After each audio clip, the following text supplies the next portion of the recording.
Grok makes us look better than we really look, huh? I like that.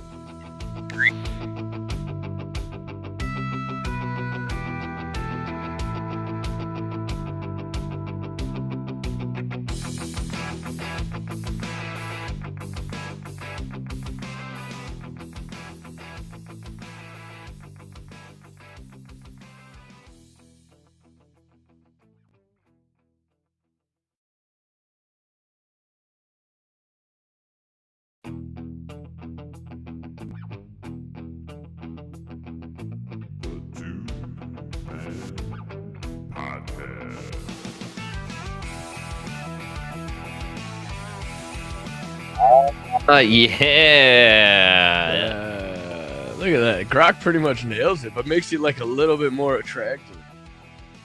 You know? Covers up the blemishes. Makes Like a little bit Thanks, better. Grok.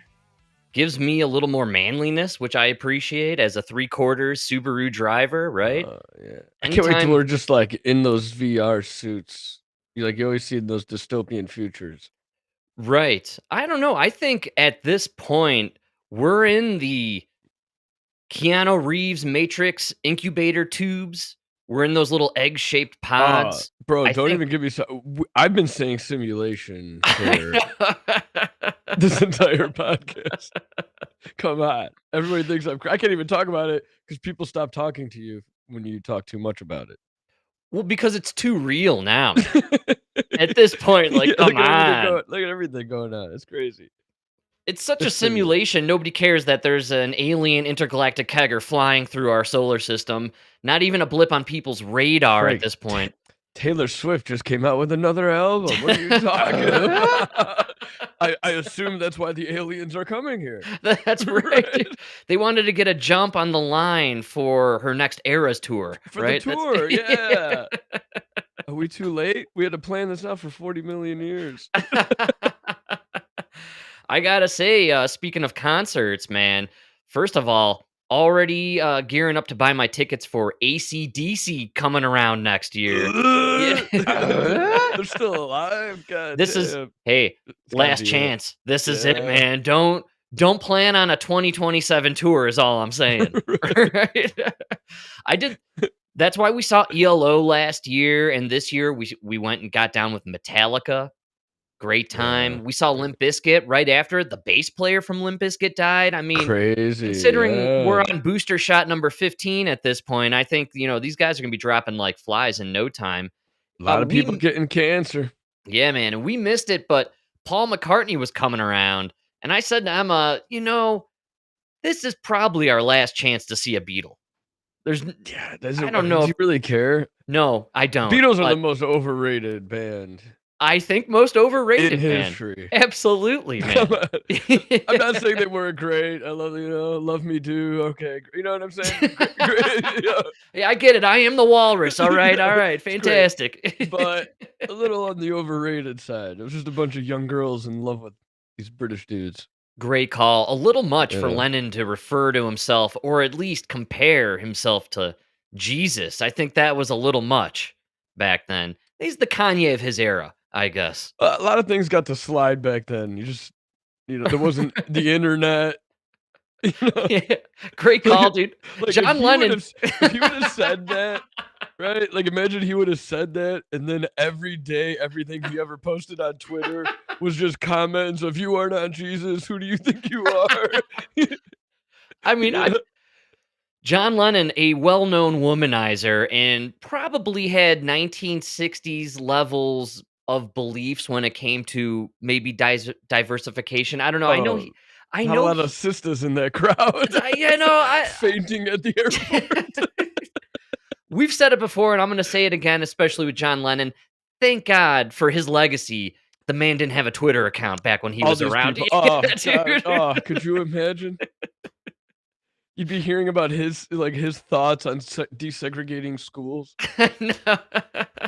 God only knows where he's gonna land on that one. You know You what I really mean? can't predict, man. Did he really imagine that for everybody? Or the song Imagine didn't really mention interracial couples on any level that I recall, right? And I don't know if you guys know the history of Britain. Very much into I'm just saying. Well, went to a concert myself on Friday down in Denver. Checked out David Byrne from the Talking Heads is on tour Oh, right now, oh, and he's got a new album out. He's not doing the pretentious douchebag new album. I'm only playing the new stuff. If you want to see a greatest hits show, go see the cover band down the street kind of action. No, man, he retooled and did an entire production of some of his new stuff mixed in with all of Talking Heads, man. yeah, I'm sure. Yeah, he knows what they want. He knows how to make the money. All Yeah, right. yeah, Yes, and it was spectacular. yeah, Also, for Gen X and boomers, 90 minutes. I mean, just enough so people can maybe go to the bathroom once and see most of the show. Played some songs no one ever heard of right around the halfway point where all the old perfect, people can go to the bathroom. He knew perfect. exactly how to tailor this I thing. mean, how many Talking Head songs are there? Enough for 90 minutes. Yeah, I I was think gonna that's say all you that. need, That's man. He had this blue screen kind of 4K UHD interactive kind of background video going on with every song, and his old classics from the Talking Heads gave us some kind of little known factoids and details about how he was inspired to write the lyrics. And it was a really fun, intimate, enjoyable get down. And the best part is I accidentally may have bought some handicap tickets to start the show. Okay, it's like, and I'm gonna just throw this out here. I'm gonna throw this out here. All right, we've gone too far with the ableism bullshit. Okay, back in my day, you're perusing the chart, and with the handicap seats, right? Oh, I think we just lost Mike there. We got him cut off. I may have pissed off some people in the ableist world here. That's how it goes. There's a certain group of marginalized and victimized cultured people out there that seem to be pretty set on Mike, I can only see half of you there. I don't know. I don't I couldn't figure out what was going on. I just wanted to change the mirror. Oh, nice. All right. So you're catching up. We're catching up here. Yeah, I forgot to do it at the beginning. I thought I could do it seamlessly without anybody noticing. No, it went complete haywire, ruined my flow. I had my whole flow ready to go. I thought about it all weekend, man. Yeah, my bad, but at least You I'm not mirrored. Thank God I can totally read the time now on the other side. Perfect. That's Looks the like it's weather. 32 degrees out, Yeah, temperate inside, a nice 67. Very nice. I don't even turn on my heat, man. The neighbors gotta hate gotta hate me. Oh man, well, before I was interrupted by Mike's mirroring expose there. What am I trying to say? Who knows? But either way, Mike, I was You buying speak French. tickets for this Talking Head show, and I saw a deal. I jumped on the deal on the resale market. And back in our day, it used to have the handicap guy on anything. You On, know what like, I'm tickets? Yeah, if you ever peruse No. website, yeah, there's always the dude on the wheelchair Oh, yeah, symbol. when you're picking the seats. Yeah, man, come on. We Yeah. all know what I'm talking about here. Let's not beat around the bush and bullshit each other and be Yeah, a I know what you're talking about. non-ableist. We all Yeah, know airplanes got it, everything planes. has the handicap guy, the symbol, man. We all know the symbol. No symbol when I'm buying these tickets, right? They had the Uh, handicap symbol on sections in that section, but the seats themselves, zero indication. So then I'm going through my tickets. We're getting ready for the night. I find out from a coworker that he's going to the show. All right, cool. We'll see you when you get there. We'll meet in the lobby, have a drink or two, what have you. He mentions, it's pretty crazy. I had to resell my tickets because I accidentally bought some handicap tickets, and I was like, "What? That's crazy, man! What kind of idiot would do what that?" an idiot. So I jump on the computer, and I'm like looking at my tickets. I'm like, "Oh my god, I think I bought this guy's resale handicap tickets." Oh, wow. Yeah, so No I way. I get home, I'm talking to him about it. I'm like, let me ask you this. What do these tickets say? Because I still can't figure out these tickets that I bought. There's zero indication. There's no handicap symbol. There's nothing that says Right. handicap. At the top of the inner of the digital ticket that's in my wallet, it says accessible access. Right. Oh, so it's not like the seating, it's just we can get a wheelchair in there. No, it's handicap seating, but they call it accessible access. So so what'd you do? I threw them on the resale and bought cheaper tickets in the balcony section. You should have gone, seen if you could pull it off. Well, we were gonna eat a few mushrooms. We didn't wanna be getting wacky with it, but then we're sitting with some, like, retards and handicapped people. We felt like it would kinda kill the Oh, vibe, no, maybe no, not no, no. You'd be with a bunch of boomers with bad knees probably, I that don't have the know. parking We tag, you know? we didn't wanna deal with that. The Alright, so ticket Frank sold. Frank hates the handicap, I just so don't you like guys know. handicapped people. No, Hates 'em. that's, yeah, I'm discriminatory. No, we were trying to be nice. I thought, okay, I don't wanna take away seats for Dude, somebody that might be handicapped. I felt really bad about having them, and then I would've uh, felt bad just, like, walking with my 2 beers, double fisting on my mushrooms, like, ripping my vape pen, grooving down next to these handicapped people, it felt like a weird thing to be doing. I didn't wanna be caught in that kind of environment, and so we got to these secondary tickets that we bought last minute, and we get to the spot, and this lady's sitting there, this boomer, it's a bunch of boomers, and she's like, "You're gonna hate these seats," and it turns out we're right behind the sound booth guy, so it's all these uh, screens, right? All these yeah. screens everywhere.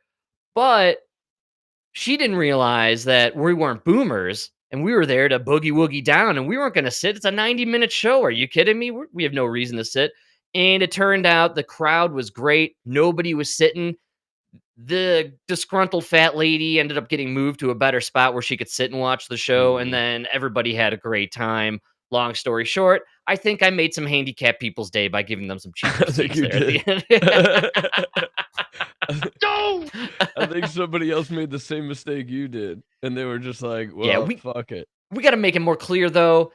Put the wheelchair symbol on the ticket so that way when I'm Yep. buying it, I know not to get in that zone so I could leave it open for family members and friends of people with the Right. handicap guy. That's my whole But point. I don't think you have to be handicapped to be there. It's just like, this is where it's accessible for handicap. I know, but I wasn't sure, and I'm already double thinking my mind, and I don't want to go with that kind of energy. I want to go in, no energy, no you know what I No mean? energy. I want to have positive energy. I don't want to be contemplating the Mm. handicap situation. Am I being an ableist, man? Right? Because the seats, they were attractive because they were kind of like in a subsection where I thought, oh man, we'd have easy access to bathrooms, first come, first Uh, serve for the concessions, which makes sense. They're for handicapped people to have easy access to the yeah, that's why I bathrooms. would have taken it. It would have been great. And just like you said, I don't wanna sit down. There's probably a lot of space there. Stand up. Yeah, I just felt like ultimately it was the best move. We chose to go the See, route if of anything, you're the ableist. right. Because, see, I would just treat them like everybody else and sit with them. You know what I'm saying? Enjoy the handicap section, but it's Right. alright. Ableist. Dude, I'm an ableist. Yeah, it's did I true. ever tell you about the play I went to? I have not heard. Maybe. What play The was this? It was Catch Me If You Can. Okay. So bad. Is this after the movie or before the Oh, movie? this is like 2 months ago.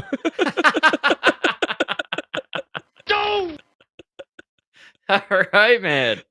Danielle runs these, senior trips where, like, they rent a bus, then they take the seniors to go see a play. Very nice. And, so she had to, be the escort or whatever. So I went with her. It's a terrible play. Just made me think about it because there was a handicap section, and I was thinking, like, how great those seats are. Like, it's almost not even fair, but whatever. Uh, Well, if you're handicapped, most of life isn't fair. So maybe once in a while you get a get a one up. All right, a whatever. I'll nice give it to you. seat. Yeah, I mean, but come on, movie theaters, the play, everywhere we go, you get the best. Parking, parking. They Parking. got I the mean, best parking. Yeah. at some point. My life sucks too, you know Wait, what I'm saying? at some point, who's being disabled here in the real world scenarios? You know what I'm saying? You're disabling my ability to get to my seat or to the place that I I'm wanna just be at. I'm just saying a lot of people out there pretending to be handicapped means it's gotta be pretty sweet. You know what I mean? Not a lot of handicapped people pretending to be regular. So, just saying. But, but the highlight of the play was, there was a young black actor, James Earl Jones Jr. Yeah, What, dude. man? Dude, Yeah. I couldn't wait for him to come out after reading the little playbill there. I'm like, "What the fuck? James Earl Jones Jr.'s." I mean, it's gotta be. Actual junior? Wait, how old is this guy? Like 85? That's Because why I had to Google it because he wasn't even the main black guy. There was like there was like a main black guy who was playing the, Tom Hanks role, right? right, and then And he Denzel was Washington III was also in this play, and yeah, like, that guy was, like, way better actor, better singer, and then there was, like, just this gay dude who played some random back scene roles, and that was James Earl Jones Jr. no The voice, didn't have the bravado of James Earl Darth Vader Jones, man. son of James Earl Jones' brother. All right. Yeah, still, I think it was it like a nephew. I guess nepotism only goes so far in Hollywood, right? Oh, that's not even that it got you to a play in, For seniors, yeah. Is this Broadway? Off Broadway?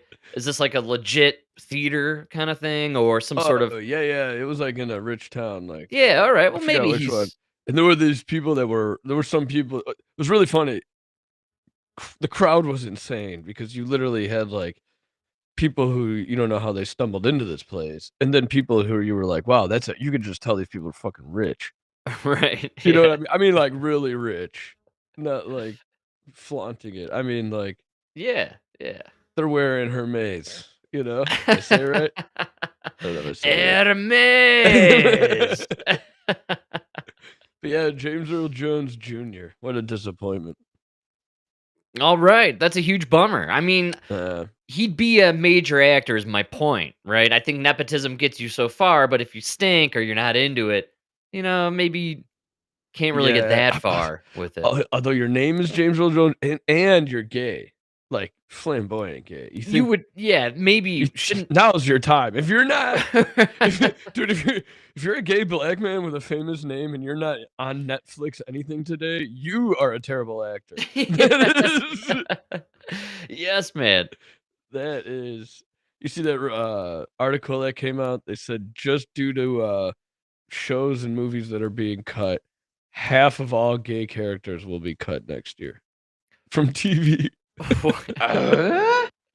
Just on basic cuts, this isn't or is They're this like, Trump based no, or just based on the fact that they're getting rid of all the shows that have no audience. right. I did see something like that. They're getting a lot of LGBT sandwich people, and then Gone, DEI hires pretty much are gonna be wiped off the map. gone.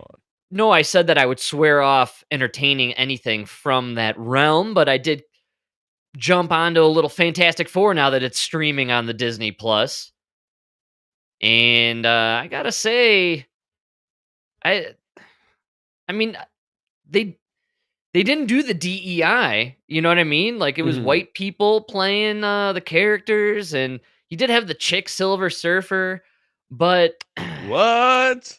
yeah, just but I don't Uh, it was boring. I think that's what I was really coming around to in my mind, like, this everything is boring now. There's no, like, humor.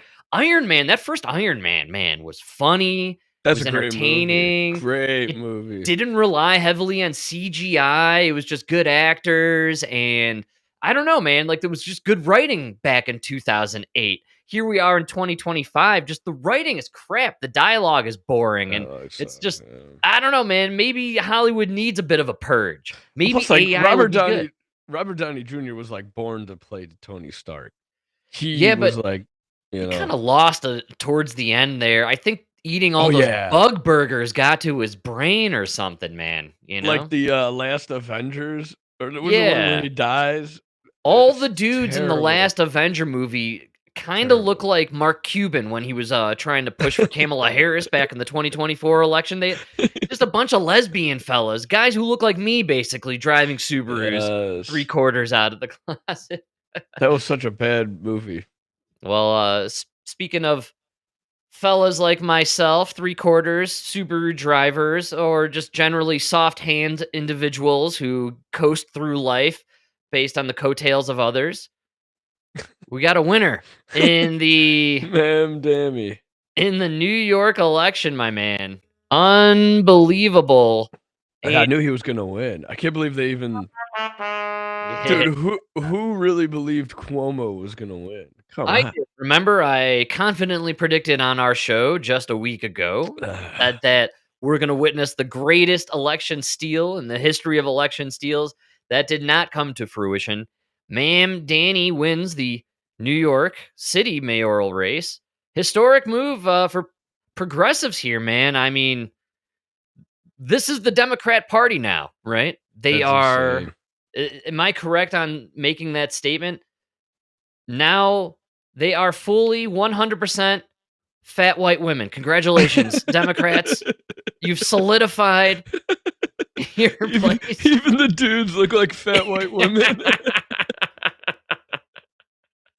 Fat white Yeah. chicks have taken over the Democratic Party. Congratulations. So Yeah, I just that's crazy though. Man.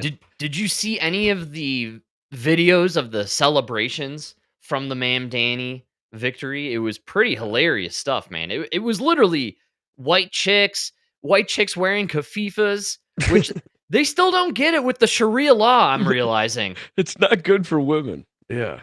This It is the goes worst against thing for women. everything you supposedly stand for. Yeah, Sharia law and just Islam in general, not good for chicks. And then if you're, part of the LGBLT sandwich community, also not great to be down with the Muslims. I hate to break it to you. They throw you off I mean, it's rooftops. great for chicks if you just wanna be forced to stay at home and raise kids. Right. And then when you leave the house, cover your entire face except for your Cover your eyes. eyeballs, right? You have to make sure that And if you nothing gets step out of line revealed. with your husband, there will be a public stoning. No big deal. Let's see here. I have maybe a little clip here of You know what it reminded me of? The South Park where Obama wins, and they're all, like, getting wasted and celebrating. yes, But man. and it's like, "Yeah, but what did you guys achieve?" You know? Yes. They don't know what they won, but here is a bunch of chicks. Sharia law starts now. Absolutely. Zohran Mamdani, Islamic Caliphate, our brother in Islam, Islamic Caliphate of New York starts today, baby. God, there is just something so electric, so satisfying about knowing that my MAGA parents, wherever they are probably having a horrible night tonight. Oh, White women are welcoming Sharia law just to They're get back so at their dumb. MAGA parents, folks. This is Trump derangement syndrome at its maximum finest. Just so dumb. I can't wait to see her video in 10 years where she's crying and she's like, "I'm 38 and I'm single and no guys wanna date me." I literally just got goosebumps thinking about it. Like they are in such a bad mood probably about the fact that Zoran just won and Prop 50 is gonna pass. Like, wow. God, I'm sorry. It just makes me feel good that my MAGA parents are probably upset right now. When the day Oh, that got a little loud there on my side. How's it for Jesus. you there? starts with Dick Cheney being dead, it ends with Man. Mamdani winning. Oh, yeah. Yeah, these are demonic forces at play here. That lady's all forehead, man. Jesus Christ. That comes from a bald guy. Yeah, Mamdani wins it. Very exciting stuff. Yeah, The can't white wait to chicks see, very happy, very White happy. chick's very happy. Can't wait to see what happens. I got this guy, and we were alluding to it there for a second, which is these people don't know what they voted for. And that might be the best part about it. And this dude, he was man on the street guy. I believe he's some sort of a news reporter. And we'll just play a snippet of it. He just walks around asking regular chicks and fellas, but I think it's a lot of chicks, on their vote for I'm happy about it. Why are you happy about it? Um, I don't know. I don't. I don't really know. I just do. Really? Yeah, 'cause I keep seeing all the like cute TikToks of him like partying and clubbing, and honestly, Oh, he's like one God. for the people, you know? That's why you support him? Yeah. Okay. Thank you. I appreciate it. And there you have it, folks. Oh, that's terrible. No, I mean, I hope that he can get some of the things done that he's saying he's going to Like do. what? Well, he wants to help people with their rent. He wants to help people with transportation costs. Who's going to pay for that? I have no idea. I don't know. I don't. I mean, look at this. This is your booth, right? All right, enough. Look at this. Enough. I don't think you're here to have a. I am. I absolutely am. You're out here selling Zoran merch, and you don't even know what he wants to do. I just said a couple of things that he wants to do. But you have no idea how it will be implemented. I know he has ideas about He it. has concepts of a plan, right? Every time. So what's beautiful is all these people, all these white chicks, suburban white chicks, went out there and voted for this socialist Mamdani, and they have no idea, first of all, what socialism is all about, and then Right. just coupled with that, they have zero concept of Sharia law, the kind of Islamic rule that this guy is very interested in bringing in. One of the first places he visited was this mosque in Puerto Rico, apparently, this past week. And one of the first celebrations he had, they were literally chanting Allahu Akbar in the bar with him. Wow. And he was there with them, and they're just going Allahu Akbar, man. I mean, these white chicks voted in something that they just simply don't Yeah. understand. I think it's very comical to a certain degree. This could kind of, poison the well here and spread throughout the country, which could be a problem for the rest of us, which is why I think maybe the lesson is that white women need to be stopped. I think that's what we need to get them off of. Don't worry, Israel bought TikTok. It's gonna change. Right. I forgot. Yeah, don't worry. Bibi Netanyahu will put an end to this in no time. Your next mayor of New York will be Benjamin Neustein. Yeah, don't worry. Ben Shapiro will be stumping for him in no time there. It's gonna be great. Is it time to roll back the 19th Amendment? Is my question to everybody. Before the 2028 election, should we stop women from voting altogether before? Is that the 19th? I can't remember. Women's suffrage? I think it was the 19th Amendment. What's funny about all of this? It's gotta be like the 13th or the 14th. Might be the 14th. I thought the 14th was for the slaves. 19th was for the women, if I'm not mistaken. I thought we let women vote before. Did we do women before slaves? No, I don't know. Yeah, I think you're right. Which women should tell you where you're at on the totem pole there, right? Yeah, it is the 19th. Yeah, you were right on that one. Right on. Well, time to repeal, folks. Let's get moving there in Congress. All right. Before it's too late. Before we get President AOC, we got to roll back the 19th Amendment. That's all I'm saying. In Orwell's 1984, he explicitly states women were the worst part of the party. They were the most egregious followers and offenders of party obedience, man. And they were the spies. Look at COVID. Look, exactly, dude. No, Man. Orwell nailed it. It actually kind of makes my skin crawl and the hair stand on end, man. I mean, it's Good giving me call. chills just thinking about it. He was nailing it 100 years ago, where when it comes to the government and having their little minions throughout society, the women were the ones, man. So that's so cool. I always love Nona because I'll ask her like, "Do you think a woman should be president?" And she'll just be like, "Why does a woman want to be president?" How dare you? That's a man's job. It's so funny. It's not even a question of like should or shouldn't. It's like why would a woman even want to? Well, not in Zoran Mamdani's world, Mike. He announced just not too long ago, right after he was elected. Oh God, New York, you're fucked. You're so fucked, New York. Who are the women in Zoran Mamdani's transition team? Bro, this is the whole transition team. It's a bunch of minority chicks, man. It is game I hope over, you guys New York. love traffic that doesn't move and bike lanes. Yeah. It's coming. Oh, you've been to Denver. Oh, very nice. Yeah.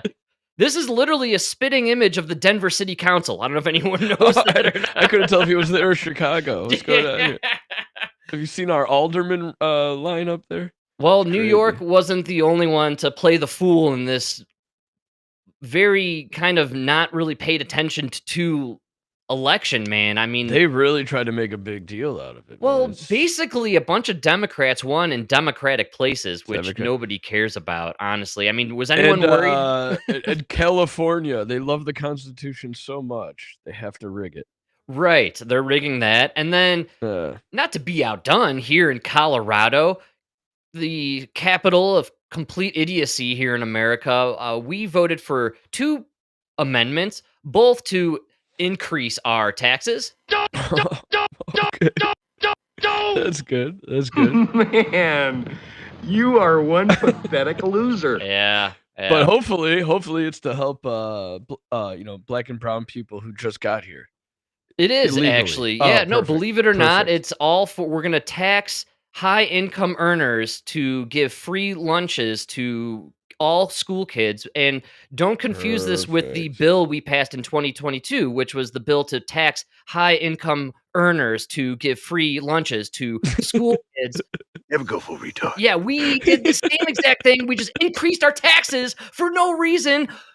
Here's the problem with Colorado is Yep. I'm not even mad at the politicians. I'm surrounded by fucking retards Yes. who willingly Yes. lined up overwhelmingly. Over 1 million Yes. people voted yes, tax me more. Thank you, sir. May I have Yes. another? Keep slapping my ass with that board. That is Yeah. the voting base. That are the constituents, my neighbors, my They coworkers. suck. I am surrounded by fucking retards here in Colorado. Same here. I can't even blame Overedu- Jared Polis. Overeducated, people with no experience Yes, in the real world exactly. who are voting for people who are like-minded.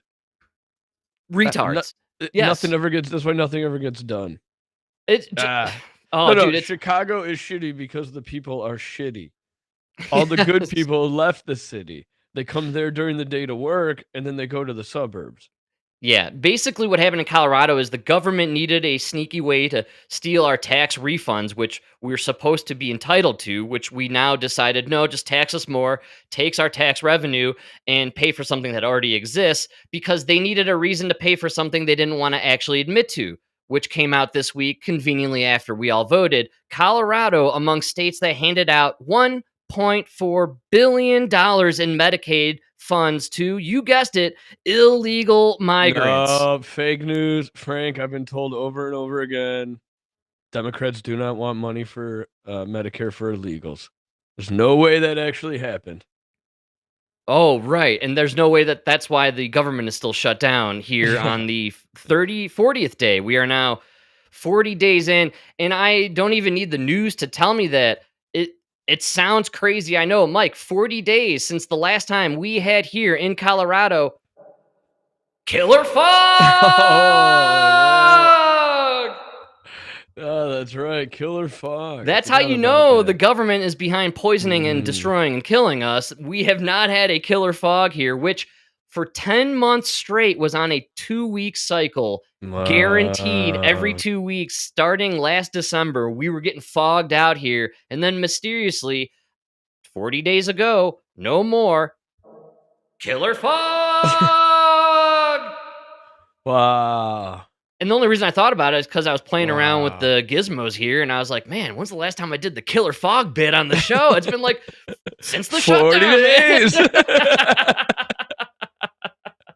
Clouds of secrecy, people. That's right, dude. Clouds of secrecy, man. So yeah, but chemtrails still back. They were gone for a while, but I think they were just storing up and saving for when maybe they knew there'd be an extension to the shutdown. So now they've been just crushing our souls and our skies here in Colorado. But don't worry, folks. It's not as hardcore as it was because the government is underfunded and shut down. So it's partial blockage. We're still getting some sun. I think it's more like one of those things they've been poisoning you that they have to now at least give you a little dose. Or otherwise, you'll see everybody will know. You know what I mean? Withdrawals. It's the chicken disease when they gave the vaccines to all the chickens, and then the chickens only lived with the vaccine, which Couldn't live without it. Yeah. we've been kind of speculating since 2021 that was maybe the true nefarious intention behind the COVID-19 gene therapy. Yeah. So maybe unbeknownst to us, to save us, to keep us alive, Bill Gates, the hero of humanity, is spraying his nanotechnology 5G induced mRNA vaccine aerosolized spray upon us in order to keep humanity thriving, right? He only cares about you. Right? Yeah. It's your safety. The guy who wants to reduce the population to save the planet only cares about the population of the planet. It just took over production of the one fast food that everybody eats, McDonald's fries. Yeah. Right, Serving a billion burgers a year, baby. Then genetically modified them. Now they got to be degassed. It's for you. Oh man, absolutely. All for you. Well, it's funny. We're living in the future. Speaking of crazy, fancy tech and new age jazz and all that action. Mike, I sent this to you the other day and it was all over the news for 5 seconds because we're goldfish. We live in a world where, everything's happening all at once. And so it's hard to catch a hold of some cars as they fly by. And this car was kind of a doozy, a Lamborghini, if you will. Tom Brady says his dog Junie is clone of former dog Lua that died in 2023. Yeah. Yeah, they've been doing this for a long time. I forgot who. There was one guy that it was a famous person that did it like 5 years ago. Ooh. Yeah, man. I just zoomed in the wrong spot. There was somebody who did it a few years ago. I thought it was like a billionaire. It was like Mark Cuban or someone like that. Something I like thought. that. I can't remember, but yeah, Yeah, this has been a thing. There's a company that does it. They're called Colossal Biosciences, actually. And they're a biotech company. And Brady just happens to be an investor in this company, which explains why this made news this week. Of course. Boost his portfolio as conveniently the stock market was crashing because everyone's realizing AI is a total scam. Which is good. It's good. We're having, some revelatory times here. Dude, I think we're gonna have a rough couple of years here. It's starting to feel that way. I went to the grocery store today. It was like $160. I'm like, what the? What is going on here? Trump famously said in the lead up to the election, even Elon was saying this when he was out there campaigning for Trump, it's going to be a hard go right at the beginning. And something everybody seems to bizarrely forget, because I've been hearing, for some reason, they blame the the October 7th attack on Trump, even though Biden was president. Like, it's like nobody remembers Biden was president, but they conveniently blame everything on Trump. It's Trump's fault, even though Biden was president and Mossad had been listening to their phone calls for 10 years. But it's Trump's fault. That's not what I'm gonna get. I mean, come on. Dude, they were listening to their phone calls for 10 years. They could read their text messages and intercept their phone calls. Yeah, Oh, absolutely. man. It's crazy, man. It's absolutely nuts.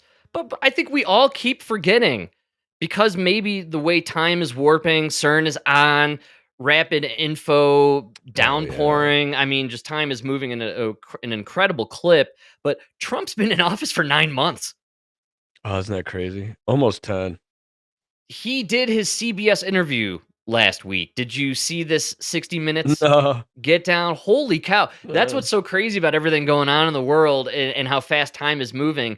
CBS dropped a bomb of an interview on Sunday with their 60 Minutes romp with Trump. He must have did really well, because none of the left-wing podcasts talked about it. I didn't hear Pod Save America talk about it. Dude, great call. And so I watched the whole thing. Not only I didn't watch the one they aired, because that was a condensed 40-minute version. I watched the unedited hour and 13 interview, which is something, as I watched it, all I could think about is I never saw Biden do this for 4 years. An hour? No way. Dude. The closest you got was his Hitler speech in front of Independence That's Hall. right. He was pounding his fist on with the red. So I really highly recommend everybody out there check out this 60 minutes overtime interview. It's available on YouTube. It's very easy to find. It is spectacular because it really does destroy any of these bizarre narratives that they're trying to push out there and on the interwebs and on some of the left-wing media, legacy media channels, that Trump is not with it cognitively. Yeah, I Like know. he's not there. I Oh mean, man, as if the they bruised hand. Did you dude, see the bruised hand? we have audio clips of a guy telling Biden how many steps to take forward and then which way to turn, who to wave to, And then he how to missed the turn. He kept- that's the best video, and he keeps walking. the guy, I mean, like he would have like note cards that would say like "Don't speak to anybody," you know, and he'd just be like standing there like drooling, man, Shake falling hands, asleep. Sit in your seat, Sit and in your was yours. circled. And that's like one of the best. That's one of the, You know, the bottom of every note card he had: "Don't sniff little girl's hair." Right? That was he's like, "Oh, I don't understand that one." if asked, showering with your 13-year-old daughter, not okay. not an okay idea. Hunter is not the smartest man you know. Just please make sure you remind me. Hunter is not. It's like underlined, circled, highlighted. Hunter is not in charge of the auto pen. Make sure you tell everybody this, Joe. What auto pen? Yeah, it's all right, man. He was only on crack. Trump did a tour de force on this 60 Minutes interview, and you nailed it. That's why nobody talked about it this week. It literally made zero headlines. Nothing was trending, nothing viral, because he was fantastic. Just so sharp, man. Like, honestly, there were moments where I'm like, is this like 10 years older? Like, how old is this interview? He seems almost younger than he was during the election, man. It's really crazy stuff. He's got to get great drugs, because everybody talks about how he doesn't sleep.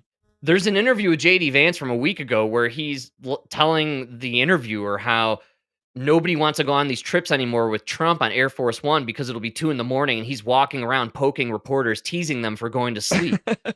And he's doing all these impromptu interviews in the middle of the night because the guy has apparently incredible levels of energy. Good drugs.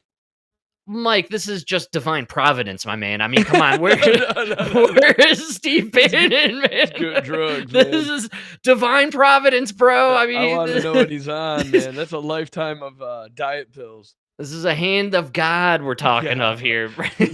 A tool of divine providence, man. Come on. When you're a tool of divine providence, you don't need caffeine or cocaine or what's that substance that's safer than alcohol? What am I thinking of? Crack cocaine. That's right. Yeah. Crack, probably better than alcohol, Frank. We all know it's better than alcohol. It's healthier, it's safer, does the job.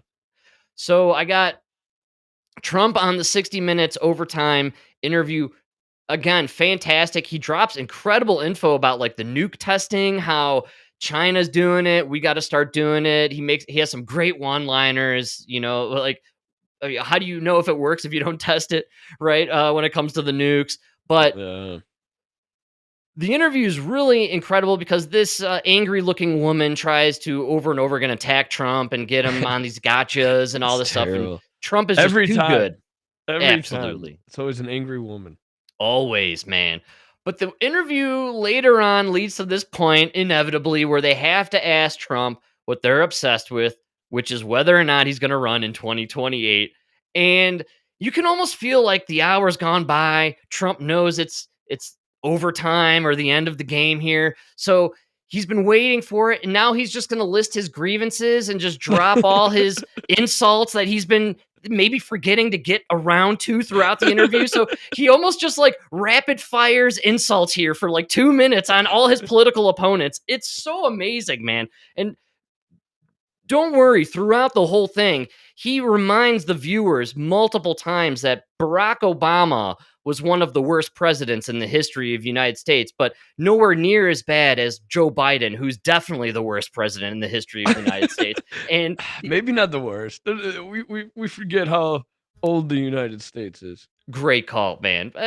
Second worst maybe, but here we go. This is the end-ish part of the interview where Trump just, machine guns his insults at all his political opponents. It's a thing of beauty. A lot of talk about 2028. And I gotta just make sure I got everything set here, and we're ready to rock, man. Yeah. And who will be at the top of the Republican ticket. Can you set the record straight? You're not going to try and run for a third term? Well, I don't even think about it. I will tell you, a lot of people want me to run, but the difference between us and the Democrats is we really do have a strong bench. I don't want to use names because it's inappropriate, but it's too early. But people do like when you start talking about whether you like J.D. Vance or I Secretary do Rubio. like J.D. Vance. I like Secretary Marco Rubio. I like so many. We have an unbelievable bench. We could run two people together. We have a great bench. So I don't want to start talking about elections. It's too early. One thing I can tell you, the 2020 election was rigged. And a lot of people say when it's rigged, you're allowed to do it again. Notice they have to let them say that because they got sued last time for, lying, right? Donald, it wasn't rigged. Just 15 million people voted that then disappeared for the next election. 15 million people. We locked everyone in their homes, forced everyone to mail in their votes, and magically 15 million Democrats appeared out of nowhere. and then we sued you for just asking for 10,000. Can a guy get 10,000? First, we created a fake dossier and impeached you twice. Then we sued you into oblivion and tried to throw you into jail to stop you the second time. But how absurd that famous phone call where he asked for you got to find me 10,000 votes. Mike, perfect. It was the perfect phone call. Perfect, dude. They tried to put him in jail for that. You guys found 15 million to take him out. 15 million. That's a big number. That's a lot of people. That's a lot of missing votes for the next time around. 5 No Kings protests. Yeah, that's right. Oh man! All right, this gets juicy. Again, it was rigged, and it's been caught, and you see the same information that everybody else does, and it's coming out now in spades. But with all of that, we have a great bench. We have unbelievable people. You could go up and down my cabinet. We have great people. They don't. They have a guy that's ruined the state of California, ruined it, destroyed it. And I have a lot of property out there, I can tell you. They've ruined the state of California. He has been terrible. Other than he's got a good line of bullshit. That's all it is. He's ruined the state. And he's one of the people running. Jasmine Crockett. She's a low IQ person. They say she might run for president. Jasmine Crockett. This is a very low IQ person. AOC, I watched her speak the other day. Almost the first time she was screaming, she was like a crazy person. She's not a good speaker. Doesn't have, I don't think, but you never know what it is. You never know what it is that can spark an election. When Joe ran, the first time I thought he was terrible. He was horrible. I won by a lot. The second time he was running, he was doing very poorly, had a bad debate, and they replaced him in the middle of the election. This could only happen to me. They replaced him with somebody. The press got behind her. Oh, they were so behind her. But eventually she failed because she couldn't speak. She wasn't a very intelligent person, in my opinion. I mean, he's not wrong about any of this. Policy aside, you guys are putting up the worst speaking people. Jasmine Crockett, how stupid do you think everybody is? Come on. She's an idiot, man. I mean, probably very intelligent, but she's an idiot because she thought that it was a smart idea to pander to the lowest denominator of society and completely alter her speech patterns to sound like a total fool. And now she's reversing. And so it's like, dude, yeah, who are you? For 2 years, you turned into Donna Brazile. You're going to make us up some gumbo, and now you're back to being an educated Ivy League, elitist? Okay, well, choose one, but it's too late. We already know you're two-faced, right? That's crazy. He wasn't wrong about any of the AOC. Yeah, and Kamala. I mean, AOC and Kamala. They just say words. They don't actually say anything. They fill. I don't know how to explain it, but I love. Have you seen what Adam Carolla's been doing with his where he like changes his conversations to Burt Reynolds and the NPR chick? No, I have not seen this, Oh, it's man. genius. So remember that interview he did with Gavin Newsom? Yes. His whole idea is you just agree with him because it's him and you hate me. So they took the what do you call it? The transcript, put it into AI, and made Gavin Newsom Burt Reynolds and Adam Carolla this like young NPR chick. And it's like you want to if you're a lefty, you want to agree with the chick, but it's Adam Carolla, and then Burt Reynolds sounds fucking crazy, but it's Gavin Newsom. You know what I mean? Yes, man. That's a great interview. That's a classic. Genius. It's the one from like 10 years ago, right? Yeah. Where Adam Carolla grills Gavin when he was lieutenant governor, if I'm not mistaken, back in those days. He's a total moron. He just did a recent interview where he claimed there was nothing he disliked more than a politician who lies, and he kind of did it in like a very slithery, snake-like way. And Dude, come on. he's done for in this election. You got man. caught sleeping with your campaign manager's wife.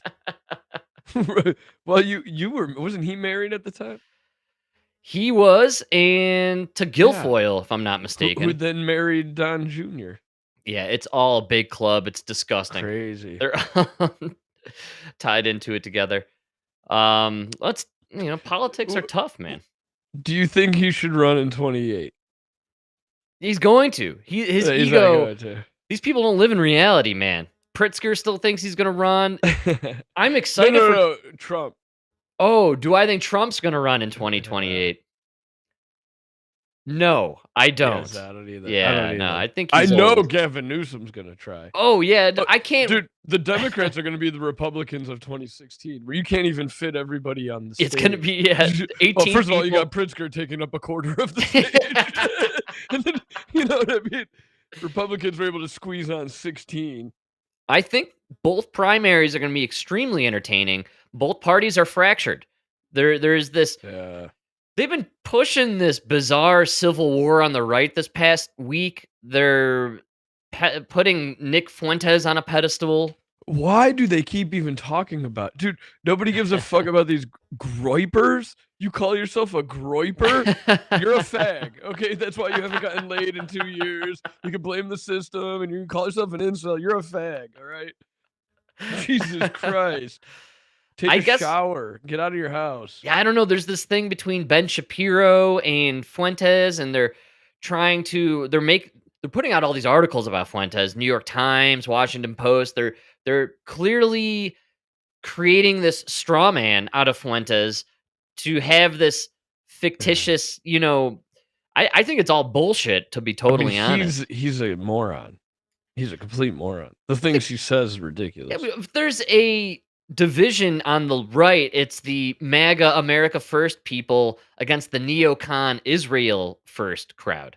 I think that's it's basically Rand Paul versus Lindsey Graham. Exactly. Yes. Yeah, that's the right. And so I don't know how Fuentes links with Rand Paul and how Ben Shapiro links with Lindsey Graham, but if that's how they're trying to paint it, it's kind of ridiculous. I mean, there's just a bunch of young men out there who can't get laid and they don't have a job. They like refuse to work and they just follow this guy.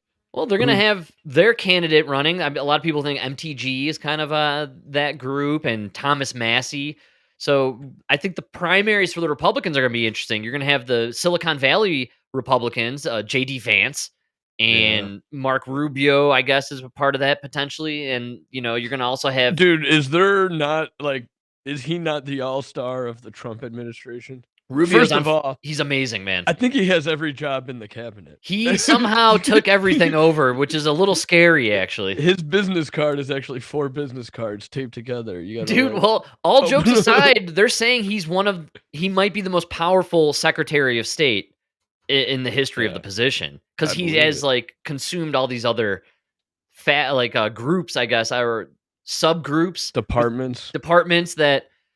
He's just like, no, I'm just going to be the most powerful guy ever. Let me take over this. Probably since Rumsfeld, right? So is he Secretary of Defense? Is that what he is? Or Who? Oh no, Ruby? that's No, Pete no, Hegseth. Yeah, he's- never I mind. think Yeah, he's Secretary of State. I think State. you're You're right. First off. Yeah, Yeah. that's what I thought. Right. Which we did talk about the transportation secretary the other day, and you were wrong. It's not Besant, whatever. He's the Treasury Yes. secretary. The transportation secretary is isn't it Duffy? It is Duffy, and the most forgettable guy, which is how it should be. You shouldn't know who he is. I don't know, dude. Maybe we have our finger on some sort of pulse. We did talk about it last episode. We thought, man, how swimmingly everything is going for the Trump administration insofar as transportation, and they're making flights happen even with this shutdown. And then, of course, they don't have the hallmark of P. Buttigieg, which was the black smoke cloud, which we were kind of hanging our hat on there for MAGA world and all that stuff. And then, of course, here we are this week. We have some breaking news coming into our newsroom right now. And we have, what is that, Mike? A black smoke. We have a black smoke cloud. Several law enforcement agencies are responding to reports of a cargo plane crash in Louisville, Kentucky. Look at that beast, man. Now, that is a black smoke cloud. I think they're trying to blame that on the shutdown, if I'm not mistaken. Yeah, the air traffic controller. A bunch of people died. It was a pretty big explosion, man. Yeah. But that's all right. Well, shit happens. And Sean Duffy, did you say? See, look, I still don't know the guy's name, Still which don't even means remember he's his doing name. a good He's job. doing all right. You've really nailed it, though, with the whole thing of if you don't know these people's names, then, or you don't hear them being talked about, they're doing a great job. When was the last time you heard Tom Homan? I know, exactly. Yes. Dude, nobody's talking about Tom Homan anymore. Even RFK, they try to really not talk about him too much. Well, the southern border and the migrant situation turns out wasn't an 80-20 issue. It was a 99-1 issue. That's kind of what ended up happening there. So they buried Tom Homan. Even the trannies were like, I kind of like what Tom Homan's doing. I know. Well, and that's why you're only seeing the fat white chicks throwing themselves in front of the ICE vehicles now, and that's not really trending. That was not popular. It's happening, but apparently Chicago and LA, it's happening in these various smaller, very democratic these Latino neighborhoods. Places. Yeah, but it's still white fat chicks driving into these Latino neighborhoods. No, and the fat Latino chicks too. All right, I'll give it to them. All the who fat are now chicks. apparently white. We got to bring back no fat chicks. It used to be a thing back in the day. No fat chicks. I don't know. Yeah, What's your man. definition of fat, man? It's so funny. Everybody in Chicago it doesn't matter who you talk to, everybody argues that the BMI scale is wrong. I don't even know if it matters anymore. I saw just this week that RFK Jr., and we've been huge cheerleaders for the Maha movement and everything RFK Jr. has been doing, but in a really kind of bizarre twist, they announced that they're going to make the GLP-1s and the semaglutide ultra cheap for everybody. Instead of being $1,500 a shot for your Ozempic or Wegovy or Mounjaro, it's going to be like $15 a shot, basically. Yeah. And He's saying that because they're saying these people. He's pretty much saying you people are too fat and lazy, and you will never lose the weight on your own. And even though these have side effects, you losing the weight is the most important thing you can do. I guess getting rid of the weight is the key to It's the key. a pathway to health. But it is so crazy. It was 6 months ago, dude, that he put out that video with Pete Hegseth where the pull up and push up challenge. Oh, I know. And that was a fart in the wind, man. It was long gone, and everybody America's hated it. all the fat asses out there like, no, give me that shot. Actually, let me just jab myself in the belly with that goo, and I'll melt Does away this one for come 2 with days. a cheeseburger? The COVID shot came with a cheeseburger. Where's De Blasio, man? Came with the cheeseburger and fries, actually. Well, no, the Mounjaro and the Wegovy, you don't even want the cheeseburger, right? You just melt away. You eat nothing, you melt away. You get your crazy. Ozempic burps. Like, Lee, Like Bobby Lee with his Ozempic burps, man. You know, And as they're also saying though, people on it will stop drinking. So that's why they're I saying know, the health benefits are, and he's more saying it from a healthcare cost position, where it's like, let's just give them the shot. It'll cut down on how much we're spending on healthcare for these fat asses. You know what I mean? Here's the thing, right? If you're 300 and something pounds, you're gonna have a heart attack. You could either have it at 49, right? Or you could take this Ozempic. You might still have that heart attack at 49, but at least we'll be able to operate on you because you'll be 180 pounds. Yes, absolutely. Yeah, for sure. And also with the cancers and everything, you know, it's a lot harder. People who are sick and need lots of treatment, it's more difficult to take care of an obese individual versus someone who is 100, 200 pounds lighter. 100 times harder, yeah. You know, I do get it. It's just... Plus, maybe it's one of these, let's give them all Ozempic. We'll kind of, you know, thin the herd a little bit. You know what I'm saying? I don't know why. I just can't escape this idea that the COVID gene therapies fell out of popularity real fast. I mean, we were about a year into it, and everyone's like, I'm not going back for that booster. You know, I mean, it was shot 3, basically. Who's the one that said it's easier to fool somebody than convince them they've been fooled? Right. That's like, it's so true. But we say it all the time, nobody regrets not taking it, but there is a very clear indication statistically where people who took the shots started regretting it and stopped showing up again. And it was about shot 2 or 3. A huge percentage got that first one. A far lower percentage got that second one. And then a dramatic lower percentage got the third, and then all the subsequent boosters, to where they're in the single digits and percentages of, I don't know who's getting it now. I don't know who's teens, getting it, maybe teen percentages, potentially. But my point being is they didn't follow through all the way on their depopulation eugenics program with the COVID-19 gene therapy. So they got to do something. They got to jab us with something and melt away our organs. So GLP-1s, man, here we go. Let's do this dance. Let's melt those organs, man. I'm not against it, man. Yeah, it's a slow depopulation. At the very least, when it comes to these GLP-1s, this is fact. We have no idea what the long-term consequences are of these substances. Nobody has any evidence as to what happens to a person taking Wegovy in their 30s and whether or not they make it to 75. We've yet to see that. So, you know, we'll let Bobby Lee be our litmus test for how he makes it. I just think, when did they start rolling this stuff out actually? Like, when did we start seeing all the celebrities start turning into, you know, Skeletors? Droopy faces. Yeah. Oh, yeah. When did Bebop and Rocksteady start really melting away? It was like 2 years ago, right? No. The Ozempic thing's been like a 4 or 5 year. So probably when people stopped getting their boosters, they're like, we got to jab them with something, man. We got to poison these people. Got to poison the sheep with something, man. They're not taking the booster. Point out how good their diabetic friend looks.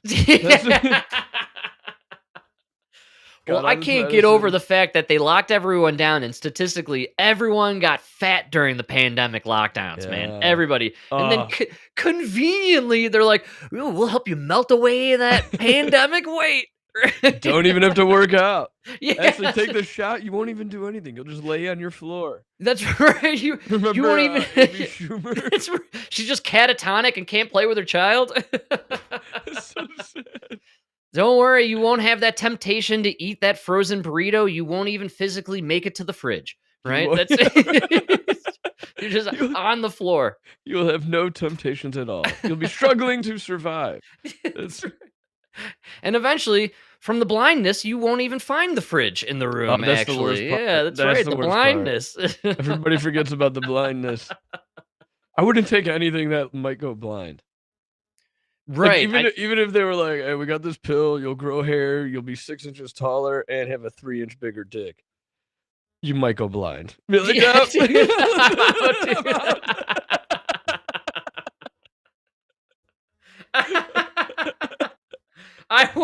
Dude, I wonder who would take that. I bet you Oh, I there's know a lot of. I think there's a huge percentage. Like I'm going 60+% dudes would take that pill. It could be a 20% chance. I'll give you 1,000,000 Chicagoans that'll take that. They'll take that.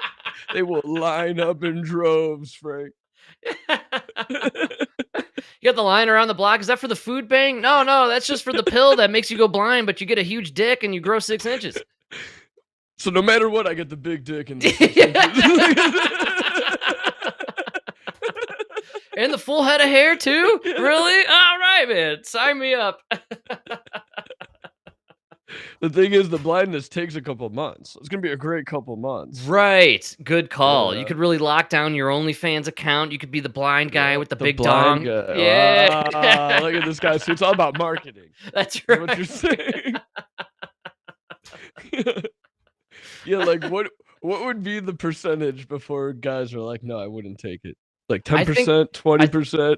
I think you could be 50? like, I think you could say, here's the pill. You get the full head of hair. You grow 6 inches. You get the monster dong.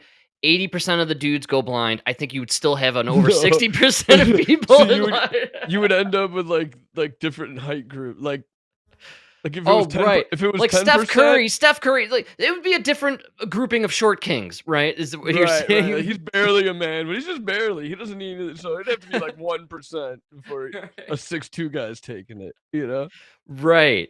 But you get to like 5'3". 80%. Yeah, now it's like all the guys under 5 foot. They're like, I'll take it. Okay, that's right. 80% blind. I don't think 80%. I think if you got it up to 50-50. I think a 50-50 shot. You'd be surprised how many would take it. I'm already not surprised. Is what I'm trying to say. Is I can already. I don't think I would be shocked. I have. Let me tell you this, humanity and all men of America. I have very low expectations for your ability to resist the pill that makes you go blind 50-50, but you grow the dong, the 6 inches, and the full head of hair. I have very low expectations. You get the dong and the hair and the height. It's just you might go blind with it. Right. Yes. So. Yeah, maybe it's all a win-win. Even the blind, then you become marginalized. People cater to you. We were just talking about you get the best seats in the house. Best seats in the house. Great parking. First come, first serve, or you get the first come deal. Basically, I imagine front of the line. Whenever you're at the airport, they always do the disabled people first. That is a good question. Would you rather be a tall, handsome, full head of hair blind guy, or a short, bald guy who could see? Like, does that guy have a better life? I don't know. You have to give something else to the short dude. Short dude, big dong, I think is what you have to go. See, I don't think the big dog matters that much.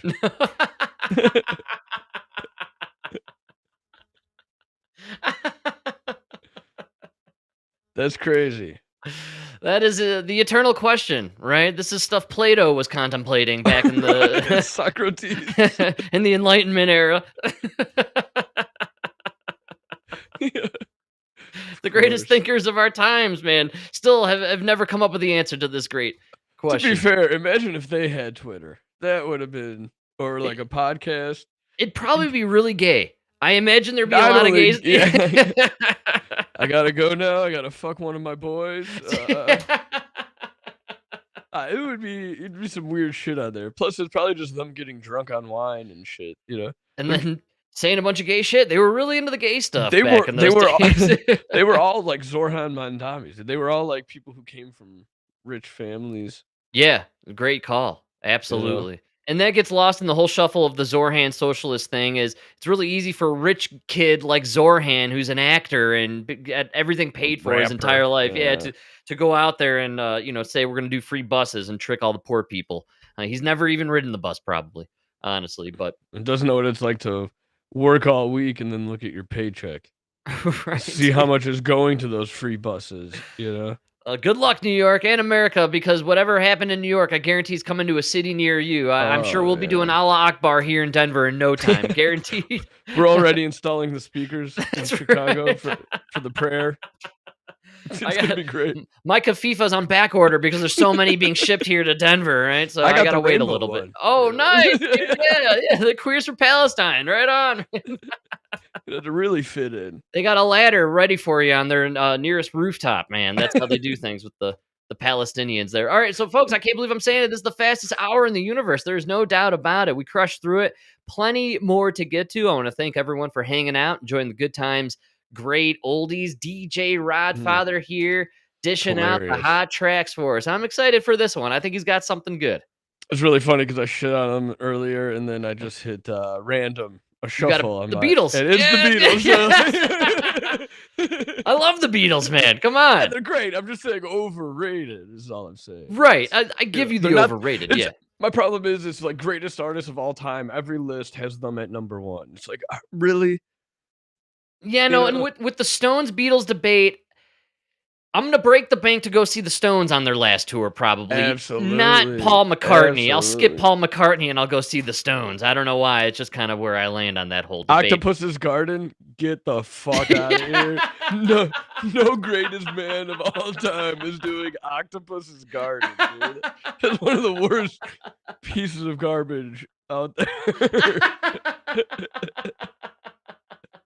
You know what I'm saying?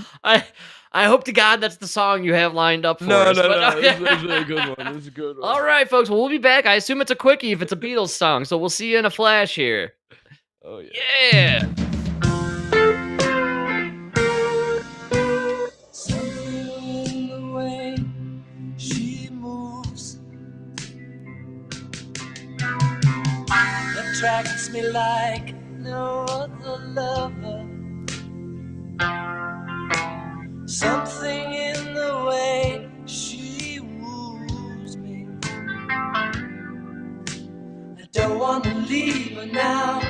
You know I believe in how.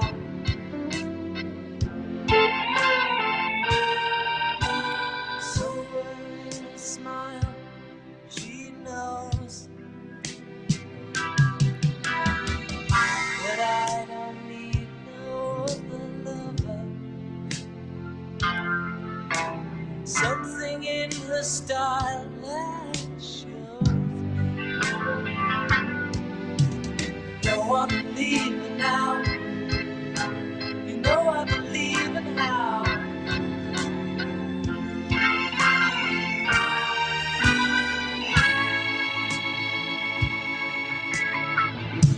You're asking me where my love goes.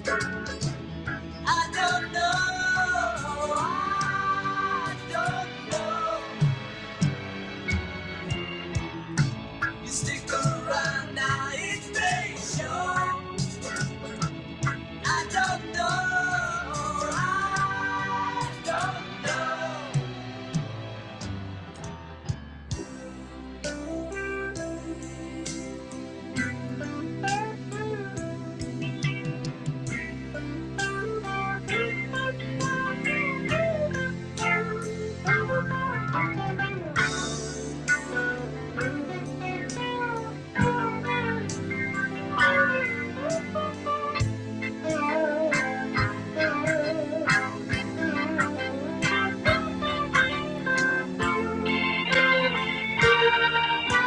Something in the way she knows,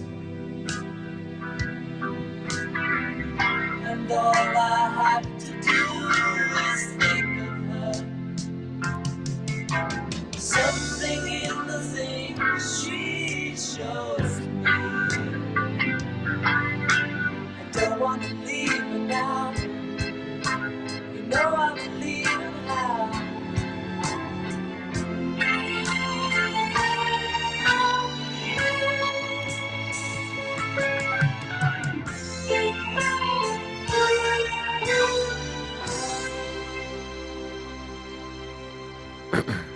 Yeah, man. All right. Not too shabby for an overrated band. I'm not going to Not too lie. bad. That's a good song. It's a good song. Beautiful tune. That's a George Harrison original. And he was, maybe one of the more artistically creative out of the group, right? He kind of expanded the boundaries there. And I love that one because they got the Eric Clapton doing the slow hand soloing there. Oh, is that who that? See, like Eric Clapton, come on, got to be better than the Beatles. I mean, Eric Clapton, maybe also kind of underrated in a weird way. And yeah, he runs into the same trap that we discussed with Aerosmith, which is all these great jams, incredible catalog, and then you're always playing Tears in Heaven I on the know. radio. Oh, come on, give me some cream. Yeah, dude, just like give us some classic Clapton, man. No, they're always doing the Tears in Heaven or the acoustic Layla, which is always Layla. great, but I mean, electric Layla is freaking happening, man. And then Yeah. you're always getting cocaine. I'm just saying, there's a wider range of tunes you could be playing from Eric Clapton, but that's where we're at. That's why you end up not hearing from them because it's just the same crap over and over again. Oh, that's terrible. Oh man, but we're here. We're happening right now. It is Sunday. We're in November. Time is flying by. This week, I got to make mention before we forget it. On Tuesday, Veterans Day. Oh wow, this year went fast. That's Jesus right. Christ. And I want to extend my appreciation and gratitude to all the veterans in America, including yourself, Mike. Thank you, sir, for your service to this great country, the greatest country in the world. Greatest in And the world. man, I was thinking about Veterans Day and how we're in a MAGA movement and moment.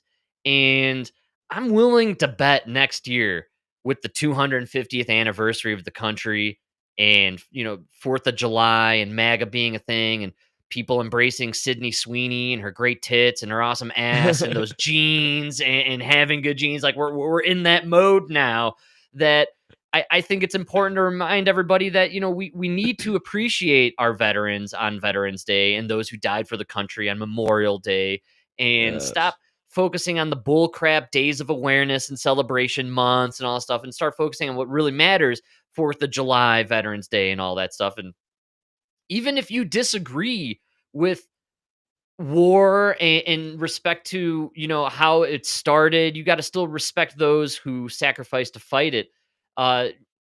We need to always remove from our minds the fact that every major war over the last 200 years was basically started by the Rothschilds. All right. That's essentially, It's all and about money. we, the people, have no control over it. We just, happen to be born in our time that is given to us. And so based on that, we either go fight or we don't. If you were born up until the 60s or 70s, you were drafted into these wars against your will. And so, even though the CIA was behind starting most of the wars in the modern era, if not every war we've been a part of in the modern era, and or some sort of Bush family member, and Dick Cheney, which we're going to talk about. I think it's important to remember that the soldiers aren't the reason we went to war, but we need to respect and honor those who did sacrifice and fight in these wars. And I think that gets lost all the time in the politics and the identity and all that stuff. So it's amazing that our military is what it is, and it's a 100% volunteer force. It's incredible, and we need to keep in mind why the CIA and the Rothschilds have started all these wars over the last 100 years. One, we needed to create the Jewish state of Israel. I think that's pretty well established at this point. We know that was a necessity for the New World Order back in the 1940s. It always goes back to the Jews. That's right. And then, of course, secondary to that is, how else are we going to test all our kick-ass new weaponry and technology, man? We got to start some war, baby. You got field test. That's field right, test man. it, Get ready for the big one. How does this drone work? Where does this laser fire to? We need to know these things for future Plus, combat. sometimes it's good to just whip it out and throw it on the table. You know what I'm That, saying? yeah. Let the other guys see what you got, That's right, man. All about war. It's all about weapons. And that's why I think in our modern era, we get caught up in the finer details and things. We forget the bigger picture, especially with characters like Jeffrey Epstein, who came out this week. I don't know if I sent this to you or not. Yeah, it's a long article. Couldn't read the whole thing. But it's been revealed through leaked emails that Jeffrey Epstein helped Israel sell surveillance and weaponry and technology to... He helped them execute a coup. They executed a coup in Cote d'Ivoire? Oh, yeah, I was going to let you say that first. I've never heard of this country. If you want to understand the military-industrial complex, it's right here which is Jeffrey Epstein, which you only thought ran the sex pedophile island, but he was really a How can I put this so you guys understand? That was his side gig. I The know. pedophile sex ring. Is it More of a possible that hobby. Jeffrey Epstein worked for multiple intelligence agencies and maybe his honeypot sex island was for the FBI, which we know he worked for, and then his maybe more secretive stuff was with CIA and Mossad, which I don't know, clearly he did here. I'm sure right? I'm sure it overlapped. He was working with both. Absolutely. Well, 100%. this story is just pretty unbelievable, and it was just Epstein working with Ehud Barak, who It's crazy that this comes out and nobody cares. All Nobody- you that's people what I was protesting for the Epstein files, like nobody actually Yes. cares. This is unbelievable. Israel just set up a coup in In a- Cote d'Ivoire. in a country nobody's heard of. That's No, what but kills me about what this. did they go on to say? It was to get their intelligence on other countries in that region. Yeah, which is what the CIA does, and Yeah. most Mossad in Israel is the CIA's ability to be in the Middle East. That's basically what they do there. And as far as Israel's thing with the Rothschilds, I'm not really totally sure what that's all about. I'm sure there's something involved there, but this is just a little snapshot in my book of the whole Epstein thing, which is the reason why I think we'll never get any info on Epstein. We'll never know how he died in that prison cell. We're never going to see the footage. We're never going to get a list. Whatever list has ever existed, we're never going to see it. This dude, he was like a cross between Tony Stark, Austin Powers, and Hunter Biden. You know what I'm saying? And It's almost like he didn't get killed for what he did or what he knew. He got killed because people like me and you shouldn't even know his name. yes, Like, exactly. that was when they were like, we got to get rid of him. We're talking about a sleazeball, pedophile, womanizer, gallivanting around the globe, hobnobbing with international spies, financial elites, bankers, weapons dealers, war profiteers, presidents, dictators, celebrities, literal royalty. The guy was hanging with kings, princes, and worst of all, You already said pedophiles. oh, right, yeah. Well, No! Oh, those royalty guys. oh, worst of all, he was hanging with Bill Gates. I think that was Yeah, I don't even know the who's the slimiest of them worst. all, man. The He's King probably the Lizard, worst dude. human alive. Who's killed more people than Bill Gates? Nobody. Oh, maybe Tony Fauci. Maybe. Maybe Dick Cheney. So pretty interesting. Yeah, maybe Dick Cheney, who, if you were not paying attention this week, we lost a controversial, but I would say very important figure in the history of America. Can I say something though? If you die and even your friends are like, yeah, his nickname was Darth Vader, you might not have been a good guy. I mean, this is Cheney shot one of his friends in the face, right? You might have been a piece of shit. Your nickname was Darth Vader. They were like, no, Hitler's not even good enough. We got to go something. Oh, a long time ago and far, far away.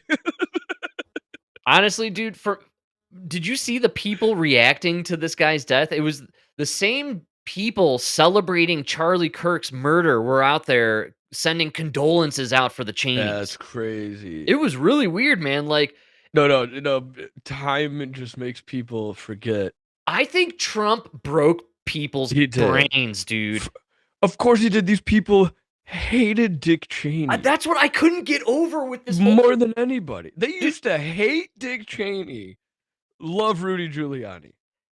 Dude, I'm even going to say go back 10 years ago. If 10 years ago you turned to me and said,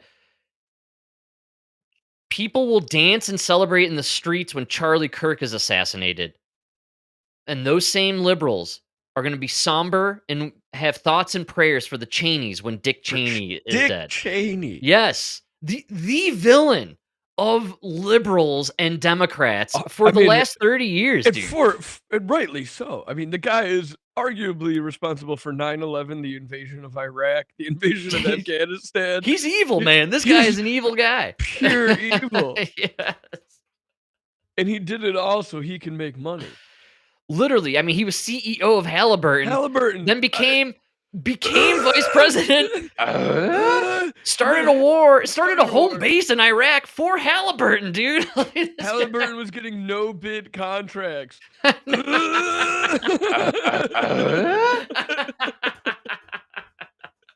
This guy is pure evil.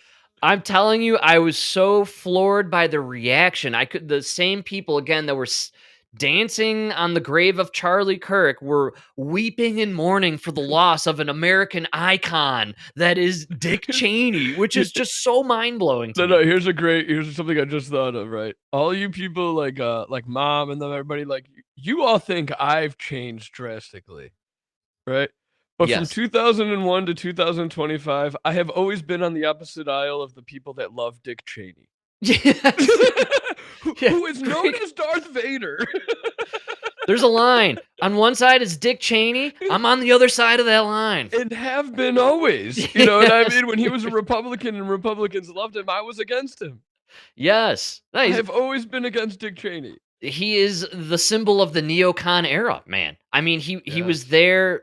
He was in American politics for both Gulf Wars. He was around during the Nixon era. I mean, don't you guys hate the oligarch? There is nobody more of an oligarch. Are you fucking kidding me? Dick Cheney? The Trump derangement syndrome is so insane that it convinced these nut jobs that they love Liz Cheney, and so therefore, the war criminal Dick Cheney is forgiven of all sins because his daughter's against Trump. And he tweeted against Trump. And he said he was going to vote for Kamala. That's right. That's right. Crimes forgiven. Dude, you are fucking... The blood of 650,000 Iraqis and countless men and women tortured in your secret torture prisons across the globe. Oh, that's just the fucking tip of the iceberg, man. All forgiven because he voted for Kamala Harris. Amazing. Amazing, man. Truly a good person. Well, I like where your head is at. You are actually psycho, which I wanted to pull a bit of a memoriam on Dick Cheney because he was a major figure in our lives. I mean, I was really coming to age and into my own when he was vice president and or some would argue president. Basically, he was the most powerful vice president in the history of the job. And so he was the enemy number one in our book, public enemy number one. George Bush's definition of I'm just here for the paycheck. Like he was Brownie, you're doing a heck of a job. Even during 9/11, he's reading to kids at a kindergarten. Like he wasn't doing shit, you know? I think when they whispered in his ear, that's when he realized his dad wasn't lying at Christmas when he told him next year's going to be interesting, son. What do you think they whispered in his ear? Cheney did it. It must have been a confirmation, like it's been done, right? Yeah, that's kind of... Bush plays a fool on TV, but if you read, and I think if there Family of Secrets really details that, you know, George Bush no slouch when it comes to world domination, making money, and propping up the Bush family organization, the Bush crime family, if you will. It was profits first. Always with those guys. Always. It's all they cared about. Even over other Bushes. Yes, man, for sure. So on the vein that you were rolling with, where we haven't changed, and a lot of people have made this proclamation over the last 10 years, whereas many of us who are moderate, centrist people haven't changed at all. Just the left has gone loonier and loonier and keep going. And somehow picked up Cheney on the way. Like, what kind of fucking mad world am I in? Excuse me? Yes. The party of trannies also has Cheneys. Dude, exactly. But to really hammer home our point that it's not the movement has changed. Democrats have changed. The party has changed. Here I have the OG who I was following 20 plus years ago when Cheney was still a supervillain. The one, the only, folks, have yourselves a tall glass of water. There's the only OG. one way to eulogize Dick Cheney. This, and back when we started listening to her, she just needed a garden hose. Now they gotta tap her into the fire hydrant. You can't see it. It's underneath the table to an IV perpetually at all times, pumping fluid. Poor Amy, so dry. I love Amy Goodman. I still love Democracy Now!, no matter how ridiculously left-leaning it is, because believe it or not, Democracy Now!, the world is catching up sort of in the moment, but she's the only one that's been reporting on the genocide in Sudan and the civil war that's been going on. That is why I do like Democracy Now! Yeah, man. I mean, they were the only one talking about the Uyghurs, which they kind of forgot about. Everybody forgot about the Uyghurs. I mean, there's nothing more humorous than the term Uyghurs. I mean, it still makes me feel like, did I say the right word? Or they're still being persecuted in China, but is it a hard R? Do I go soft R with Uyghurs? I'm very confused. At this point, even though you complain about the clouds, you're dark enough to say it with an R. Can I do hard R Uyghurs? Hell yeah, man. All right. Oh, man. Well, on this level with the Dick Cheney and all that stuff, the best report on it this week was from none other than Amy Goodman at Democracy Now! She gives it to us straight, and it again shocked me that all other media basically acted like Dick Cheney was this American hero when really he's known as a war criminal. Oh, he was Barbara Bush. It was crazy. Yes, he became Queen Diana. Yeah, man. It was really bizarre to see the coverage, and so here's the real Dick Cheney. And this is just a nice little glimpse into what we remember him being all about. Vice President Dick Cheney has died at the age of 84. Beginning in 1978, Cheney served 6 terms as Wyoming's lone U.S. Congress member, where he voted against a resolution calling for the release of Nelson Mandela in South Africa and against a holiday for Martin Luther King Jr. He left Congress in 1989 to serve as Defense Secretary under President George.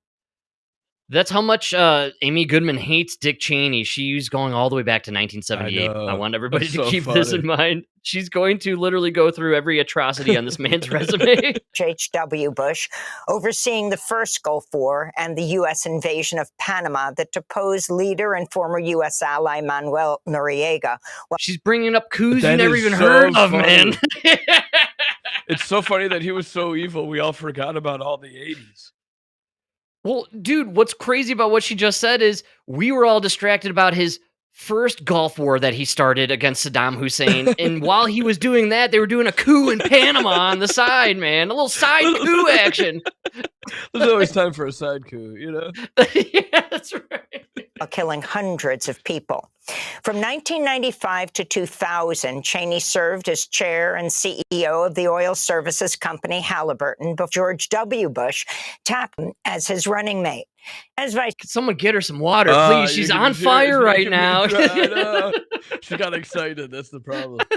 It's so nuts that he was with Halliburton, and then seemingly out of nowhere, they just let 15 hijackers fly 2 planes into these twin towers, and they're like, let's go attack Iraq, right? We're going to go get those oil fields. But why did George Bush even bring him in? Well, yeah, I mean, insane. Bush Sr. and all the oil and gas companies he was behind back in the 80s. I mean, this is just... This guy's got to be CIA. How was it not so obvious to all of us back then? That's what's crazy. No internet.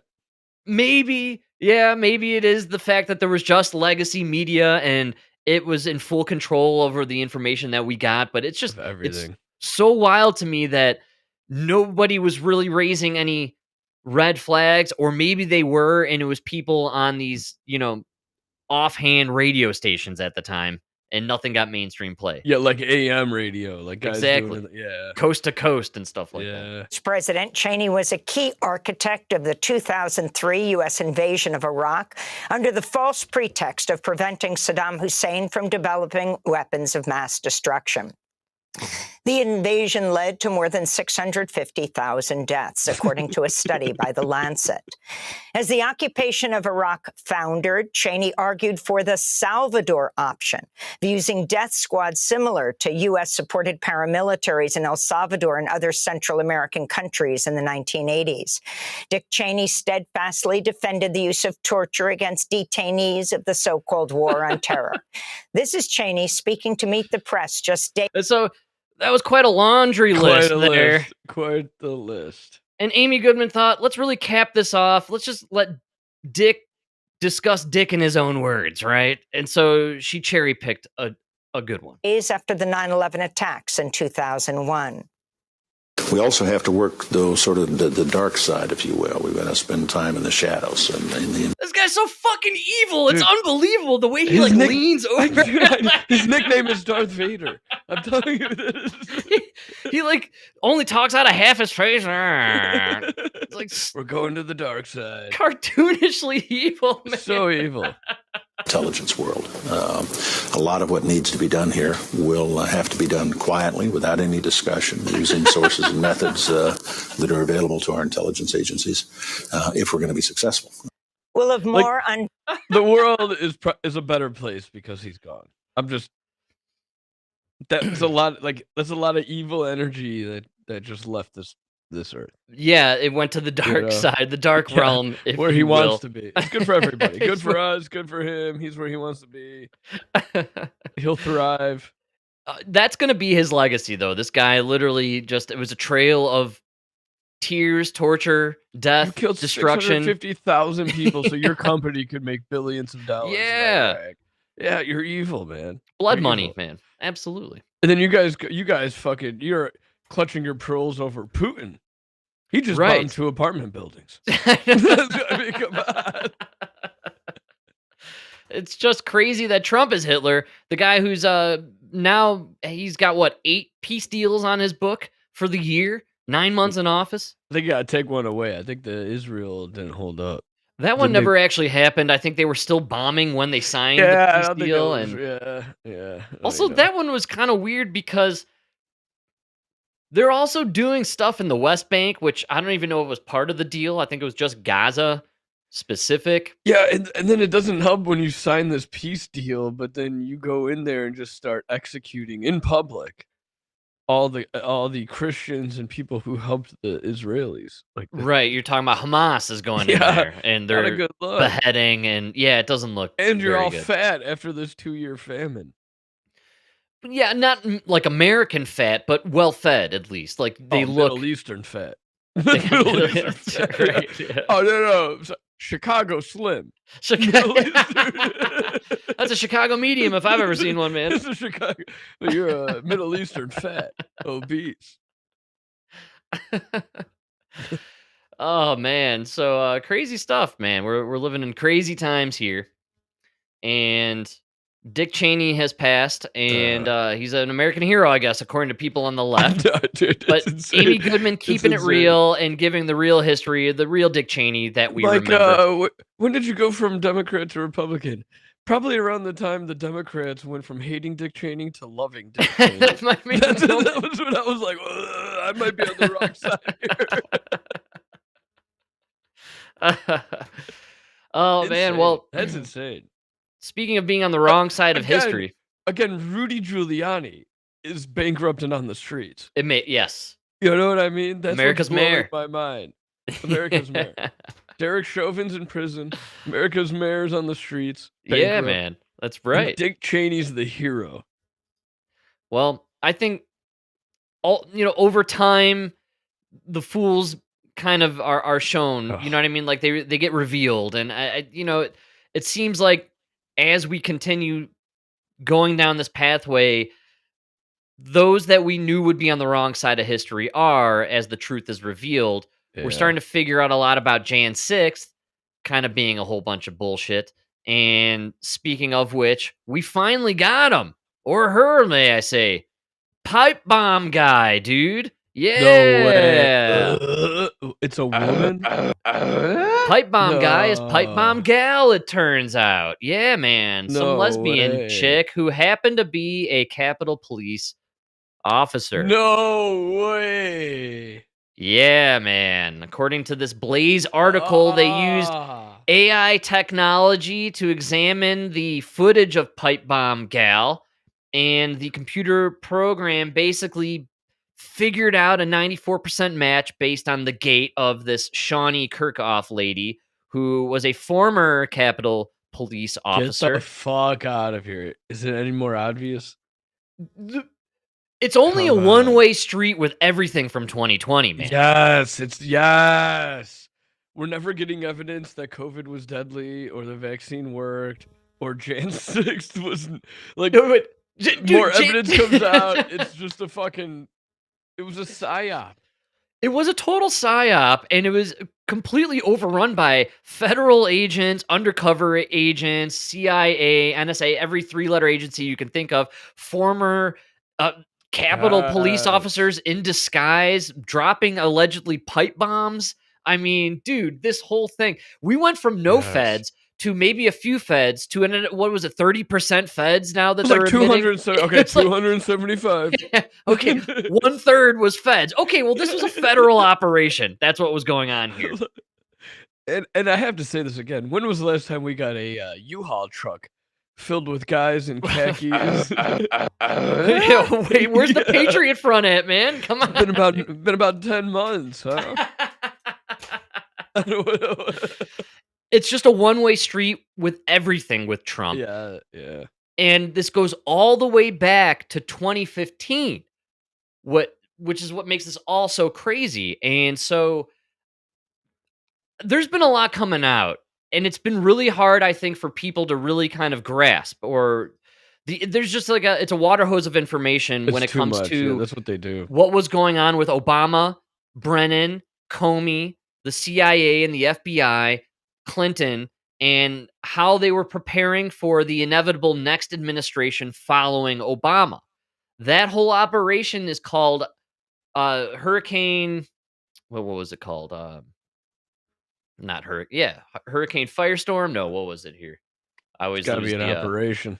It was Crossfire Hurricane was the name of the Hurricane. whole operation. And Crossfire Hurricane. Remember the game Crossfire?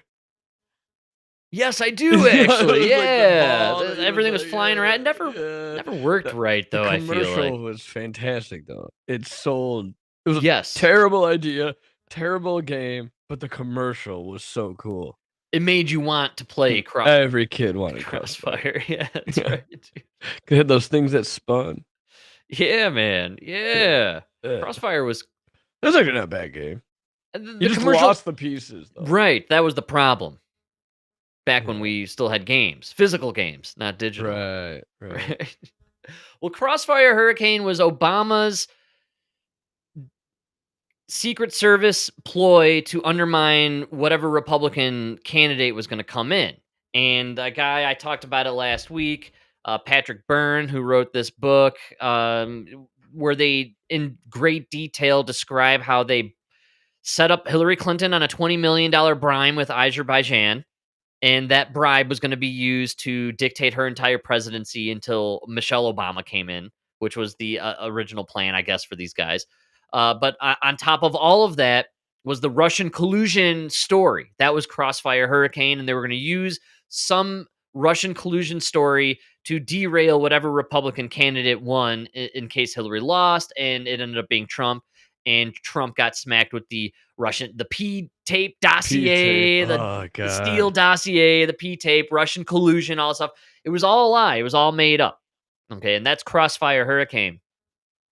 Fast forward to the Biden administration, which many now agree and argue was Obama's third term. And I like to call it O'Biden. I think that's a fair description. It's the O'Biden administration. And the O'Biden administration and team weaponized the DOJ. The DOJ is kind of hey, I'm three corners, people. I drive the Subaru here, all right? Let's go to Hermes for a little shopping. Yeah. Like France, you fag. Jesus Christ. The DOJ. Hey, ha, wee, wee. Terrible. That's what happens when you grow up in Chicago. That's right, man. Yeah. Three well, quarters. So let's see here. I have a clip getting a little helping us with the explanation of this whole deal, the corruption and all that stuff. Let's see here if I can find it. All right. And so the whole operation with Biden or Biden's DOJ was the Operation Arctic Frost. And this is where they weaponized the entire these departments to go after Trump the second time. That's when we had the raid on Mar-a-Lago. And apparently during this operation, it's now been disclosed, Comey and all these guys were tapping phones and getting online records from sitting senators that were Republican and influencers and probably guys like us, Mike, on a Dude Man podcast. They basically weaponized the DOJ and they went after anybody who was a registered Republican, and it was weaponized. Basically everything they accused Trump of doing. So I have Lady G for us, man, on to give us a bit of a lowdown on what was going on here. Yeah, man. Lady Look at that. G. See, I like this. You send this angry woman after us. We send our angry woman after you. Go get him, Lindsay. Miss Military Industrial Complex himself, Lindsey Graham, Lady G here. Proof Republicans had them lady fellas way before you Democrats. He's going to give us a little brief rundown on this Arctic Frost scenario and how it relates to the previous operation that was running during Obama's time with the Crossfire Hurricane. And it all relates, it all connects. Let's do it. Yesterday, I will not accept continuing to give hundreds of billions of dollars to money-sucking healthcare insurance companies under Obamacare. I'm going to give the money to the people so they can buy better and cheaper health care. Yeah. And that broke the Democrats. Obamacare has been exposed for a scam. It's a reward to insurance companies on the Democratic side. I went too far back, I think. Senator Shaheen, Senator Collins, Katie Britt, and many others. I think we'll have a breakthrough today. Then we'll talk. All right, hold on one second. I accidentally went too far, I believe, on the clip. There it is. All right, here we go. Production crew falling behind today. That soundbite we played from Chuck Schumer Here back it in is. 2017, saying that the intelligence community would get back at President Trump at some point. What is your assessment of where we are today with all of these dirty political tricks? Well, here's my assessment. In 2016, James Comey at the FBI led an effort to bring down Donald Trump, to continue a narrative right before the election that Donald Trump was an agent of Russia. That wasn't coming from intelligence. It was coming from Clinton's campaign. Comey was told in 2016 that's the Clinton campaign pushing the story that Trump is a Russian agent. They continued Crossfire Hurricane into 2017. It didn't work. Trump survived. In 2022, right? Crossfire Hurricane is why we had the 2 impeachments. That's so funny. All that ridiculous nonsense. After Trump announced, I'm going to run for 2024 president again, Jack Smith was appointed 3 days after Donald Trump announced he was going to run for president in the 2024 cycle. Within 8 months, they had 91 felony charges in New York, Washington, D.C., Florida, and Georgia against him. It was the second time. And Mike, but Trump is Hitler, right? He's the fascist authoritarian weaponizing... He's weaponizing the DOJ to go after his political opponents. That's right. Oh, come on. Trump, right? Not Biden? Who are you talking about here? I'm a little confused, actually. They tried to take Biden off of the ballot in so many states. Oh, what's that? Yeah, dude. Here in Colorado, we were like the state that fought to get Trump off the ballot. No, but Frank, you don't understand. The Republicans didn't even have a fucking primary. They just threw this guy on the ticket. Oh, what's that? Oh! Yeah, fascism. The FBI and the judicial system was used to try to destroy Donald Trump, and I got caught up in it. Arctic Frost was designed to stop his comeback. If Donald Trump had never announced he was running for president, in Lindsay, do you have to blow your nose, man? We got tissues back there. We can hold this up. He's been busy on Grindr, man. He's catching all these colds, traveling around. Is that what it is? Yeah, Everywhere he man. goes, the server crashes. None of this was happened. They tried to take him down with Crossfire Hurricane. Arctic Frost comes along right after he announces for president in 2022. They go after my phone records in 2023, along with 10 other senators. The goal of Arctic Frost was to destroy Donald Trump, kill him in the cradle so he couldn't come back, charge him with a bunch of BS all over the country. And here's what I want to know. Was Jack Smith coordinating with Fani Willis in Georgia? Was he coordinating with Alvin Bragg in New York Of course to they trump were. up charges so Donald Trump couldn't win in 2024? Yeah, I think Of that's course they exactly were. what happened. It was probably all Yeah. paid for and coordinated by George Soros and the DNC. Obviously, that was what was going on Through here. USAID. Yes, dude. So I like getting a little bit of a briefing like that. I feel like the whole story is kind of hard to really convey to people, but Lindsay, I thought, did an excellent job of explaining the fact that this has been a 10-year coordinated effort by the deep state. This is what the deep state is. These are nefarious actors within these three-letter organizations that are working with the Democratic Party, most specifically Obama and the Clintons, and they tried to derail his presidency when they knew he would win in 2016, and then they tried to stop him from winning again in 2024 after they stole the election in 2020. And I still believe they unleashed the COVID psyop, not the actual It was a virus, but psyop, the dude. The more you psyop look was at it, for released sure. to shut For down the sure. governments and to lock everyone in and to swing the elections. It wasn't just America where populists like Trump were taking over. It was a worldwide phenomenon. And so the globalists needed to stop everything in its tracks. So I And think if you that's read what the we got. book, the CIA book, The History of the CIA, Legacy of Legacy of Ashes. Ashes, it lays it out, man. This is what they do.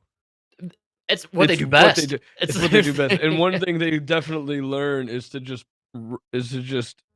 play out a term. Yeah, absolutely. We'll lay low for these 4 years, let this guy have his term. We're getting him out. Yeah. It's just how they do it. Look what they did with Bush. I think that's what this shutdown is Bush. about. Right. Great call, man. Yeah. I think the reason he only got the one term and they brought in Clinton was because he wasn't playing ball like they thought he should. When you start to look at everything, it kind of gets. I think he was conflicted because he was CIA, but also this like Army veteran That could be. Yeah. or World War II veteran, not Army. Right. But World War II pilot, veteran. Right. you know what I'm saying? Possibly. I think like I don't know. It's after reading that, I want to read more about George Bush. Absolutely. And again, Yeah. when you get into this danger close read, it's very clear that even still today, it's all about controlling both sides. Yes, they control both sides. They control both sides. And they're getting you to vote for whoever they think they can control the most, but they really don't care because they can control both of them. Exactly. Until somebody like Trump comes in. And then what do? They unleash COVID. They have societal 15 unrest million with George votes. Floyd. Yes, exactly. Yeah, George Floyd. Yeah, the whole thing. And look at what's going on now with the whole ICE arrests and immigration protests. Remember those videos of the Mexicans going berserker in LA? The guy with the flag on the burning car. I mean, dude. what a psyop, dude. They That's tried obviously so hard yes, to make it a BLM. absolutely. And what You know are the they problem doing? is though? Can I tell you what the problem is? The Latinos don't play that game. See, Latinos got fathers at home. Right. Yeah, good call. Yeah, that's right. So their dads were like, "Hey, I saw you on the fucking news burning a car." No. Then they got smacked around by their dad and didn't do it anymore. Yeah, Yeah. and they're trying something with this lockdown. They're really trying to get food riots or something. There's this. Yeah, the food thing is great. They're pushing it, man. They really are. Dude, insane that people even post that like now without food stamps they can't do the other things they want to do. Food stamps should be like you have no money at all. Right? Yeah. Here's what gets me with the food stamps. If you have food stamps, you shouldn't have a car payment. is what I'm saying. I think you shouldn't be obese and getting free food from the government. And have a 2024 car. Yeah, good call. All right, yeah, the car, obesity. Obesity, yeah. Something's got to give here when it comes to getting freebies from the government. Again, the obesity that everything I see, it's fat people loading up their carts. It is insane. I mean, it's insane. I have friends with kids. The worst food. Listen, if everything you have in your fucking cart is like microwavable, yeah, or like freezable, dude, right? You're better off just going out to eat. Like it's not even healthy to eat all that garbage. Fruit snacks and snack packs and potato chips and greasy crap and Hot Pockets. I mean, every time I see these videos of the food stamp shoppers, I mean, they're not buying what would normally be classified as real food. It's actually fake food, Dude, It's so I'm on this thing where like you really okay, if it doesn't expire in a week, it's not good. Yeah, the middle stay away from the middle section of the grocery store, basically. So instead of buying like the Hungry Man dinner, right, I go to where they have like every grocery store's got now where they'll have a section where it's like they made something. Like this is a pre-seasoned pork chop. Right, it's always legs. good stuff. They even do pasta dishes I just bought ribs and like good pasta dish. Well, yeah. So the pasta thing I do my own, man. Dude, pasta's so easy. I know. I don't buy. I make my do own. It right, man. You do the fucking meat sauce. You do the meat, the sauce. That's right, man. It's too fucking easy. You got dinner for 2 days. And it's like $6. Yeah, dude. That's why the food stamp thing pisses me off so much. You could do it, and you would be healthier, probably without the food stamps. You know what I'm saying? At my lowest, when I had the least amount of money, I was shopping the most frugal. And when you do that, you're buying the ramen. basics: rice, pasta. Yeah. When I was in that mode, I was making burritos for the week and freezing them myself. Right? You make the rice, the beans. See, that's okay as long as what you're buying expires in a week. Right. Right? Like you could make you make something and put it in the freezer. My point being, when I was my most broke and having to shop at the cheapest level in the most frugal way, I was buying basic cheap ingredients, going home and making large amounts of stuff and then having it for the week, because that is the best way to live. That's the cheapest way to go. You're spending more money by going out to the fast food joints. 100%. Going out anywhere, you're spending extra money. And so it is more cost effective to buy good food for yourself and then prepare it. How much is an onion, some ground beef, and exactly, noodles, and like a thing of sauce? A couple days worth of food at least, right there, man. Oh yeah, especially if you're a single guy. Absolutely, and then you get the carton of eggs. You hard boil them up, and then you got protein. That's what I bring for that's my breakfast. Yeah, dude, I buy fruit and eggs that's my what I bring to work.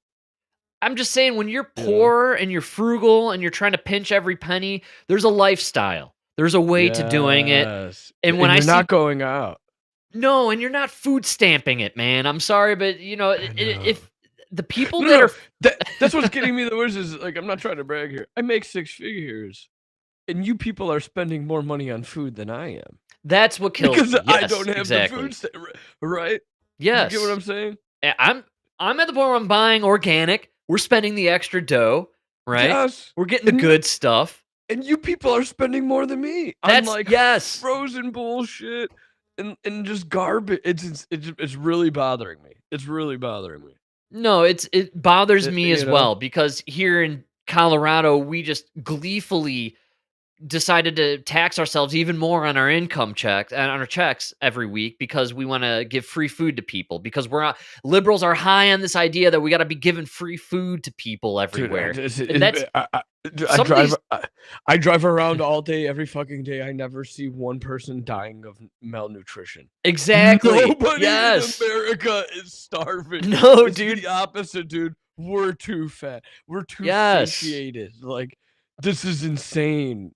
It's insane. What got me was the man on the street interviews with a lot of these Mamdani voters and liberal women in New York City who were fervently excited about this dude and socialism and a lot of the questions about socialism. And there were some people out there that are like, yes, I believe the government's job is to give things to the people and to do stuff for the people. Like, but No, dude, it's that is a insane. fundamental belief of some people, whereas you and I are on the total opposite. We can't even comprehend believing that, like thinking that the government should be doing anything for us. In fact, Dude, so, you it know should what be I was less thinking? government. You know what I was thinking about the other day? The scene in Cinderella Man. Remember Cinderella Man? Great Yeah. movie. Oh yeah. Great movie. Russell Crowe Absolutely. at his Yeah. best. That's right. When he finally makes it again, and then he brings the money back to the unemployment office and pays Yeah. them back the money, and I was just like, dude, one of the reasons one of the reasons I could never take food stamps is because I could never tell dad, like, yeah, I'm on food stamps. Right. Like, there used to be a stigma to it. It's embarrassing. It's embarrassing. And if Yes. you have a child and the woman, you're not taking care of the kid, and the woman is getting food stamps from the government to feed your child, you're not a man. You're the biggest piece of shit. Despite what AOC says, I don't care if you're 6'3". Right. You're a piece of shit, man. You have the heart of a 5'2". Now I can understand it. Okay, that makes more Inside, sense. you're Right. a 5'2" man, right? But it's just You're a loser. You're a You're a loser if you can't loser. provide for your family. You're Yeah. a fucking loser. Absolutely. There's no way I could ever go tell dad, like, yeah, I'm on food stamps. The government, you know what I mean? No, There you're a used loser. to be a stigma to it. You know Well, what it's I either mean? you provide for the family or you're a winner by marrying a woman who makes more money than you, and then you coast, right? And That's then you coast. Right. Nah, but come on, man. You know what I'm saying? There's never nowadays it's so they're saying like, Yes. oh, we have to give them the food. Like, what? You people, it goes back to Nona and the female president. Yeah. Why would you even want to be on food stamps? Right. Do you know what I'm saying? No, they not only what's crazy is I believe Democrats now, I think this is their party. I think they believe the government's job is to hand out services, goods, Yes. money, food to the people. They believe that is the function of government, which is completely insane. But that's why they're embracing Mamdani, and that's why they're into They socialism. don't do anything good. Look at the DMV. I've never heard one person be like, I just went to that government office. Ran pretty good. Well, dude, here in Denver on Friday, Emma and I, we needed to get the new sticker for the Subaru, but because it's so overdone, because we had to go through all that crap to get the emissions and everything, we have to physically go to the DMV to get the sticker. So Emma said, I got a free afternoon Friday. I'm going to go there after lunch. She gets to the DMV. The DMV is closed on Fridays. Why? Because Denver ran out of money because we gave all our money to the migrants. And so what did we do as an answer? We literally cut the hours of government services and closed down government facilities. Of course. Do you know who runs the DMV? The government. Do you know it's not open? That's It's not that's open. that's the government. Did I talk about my emissions test here? Oh, I don't think I heard did. about I that. did talk Yeah. about it. I had to get the emissions test for the van, right? So every day I was like, oh, we got a little bit of a we got a little break. I'm waiting for them to send me my next job. Let me check the wait times. 2 hours. 3 hours. I got fucking all day. I got all day, right? And then I'm on the south side, and they're like, well, we got this kiosk. You All do right. it yourself. Yeah. Right? All right. And there's no wait. All right. Nice. I pull up. There's 2 people in front of me. The first one, it's this old black lady. And she's struggling. You could just see her. And then she starts waving at me. She literally like, wow. Yeah. I'm like, what is going on here? So I get out of my van. I go and I hook up her. She couldn't figure out where the thing to hook up because you have to hook it up to the OBD2 thing under the dash. So you're helping out this old lady. So I'm like, okay, I got her, and I got her going, and then the next lady pulls up, and it's this handicapped black guy with his Wow. wife driving as a black woman. He's like, I'm an Air Force veteran. All right. Yeah. All right, we start. Hey, thank you. You know, we start talking, and I'm like, and she's like, we don't know what we're doing, but the lines were so long, and I'm like, all right, I got you. And then they left, and I'm like, I'm walking back to get my van to pull up, and I'm realizing like, you motherfuckers just outsourced this to me. Like, how Yeah, am I? exactly. Yes. No matter what. You're working now. You're on the payroll, man. But my taxes keep going up. But now I'm doing the job that the Yes. taxes used to pay for. Of course, yeah. What the fuck am I paying for? Taxes are up, regulations are up, but I'm doing more work. I got less time. I got more work for you. I'm literally scanning these vehicles for a regulation I don't agree with. You know what I'm saying? I vote against. Also, that I could just scan my vehicle for you for you know what I'm saying? Like, Yes. Dude, it was pure. It's pure insanity. That's pure. Illinois is, especially Chicago, is just insanity. Yeah, dude, By Denver, definition. absolutely, man. Well, Emma came back, or she texted me like about this whole scenario, and I had to respond. She's like, "Why is it closed?" And I responded with, "Well, we are in a negative deficit. We have a multi-million-dollar deficit because of all the money we gave to the migrants, and so we had to literally defund the police and defund all our government institutions." So I just want to remind people, especially the New Yorkers out there, you excitedly waiting for your government-run grocery stores. You're in for whatever you get at the DMV to be at your grocery store. No. when the government runs it. I hope you get everything you wanted. I really do. I just from the bottom of my heart hope you get what you wanted. And it's funny. Government-run bullshit. Yeah. You know what I even realized today? We had the first snow. Oh, congrats! All right, man. So I saw the Yeah. plow go by, and Right on. and it pushed the snow over. And then you know what I had a realization of? All these bike lanes they built in Chicago, they didn't make them wide enough for a plow. So the plow's gonna come plow the street and blow this slushy onto the bike trail. That's that is going right. to freeze into an iceberg that won't Oh, be yeah. gone until April.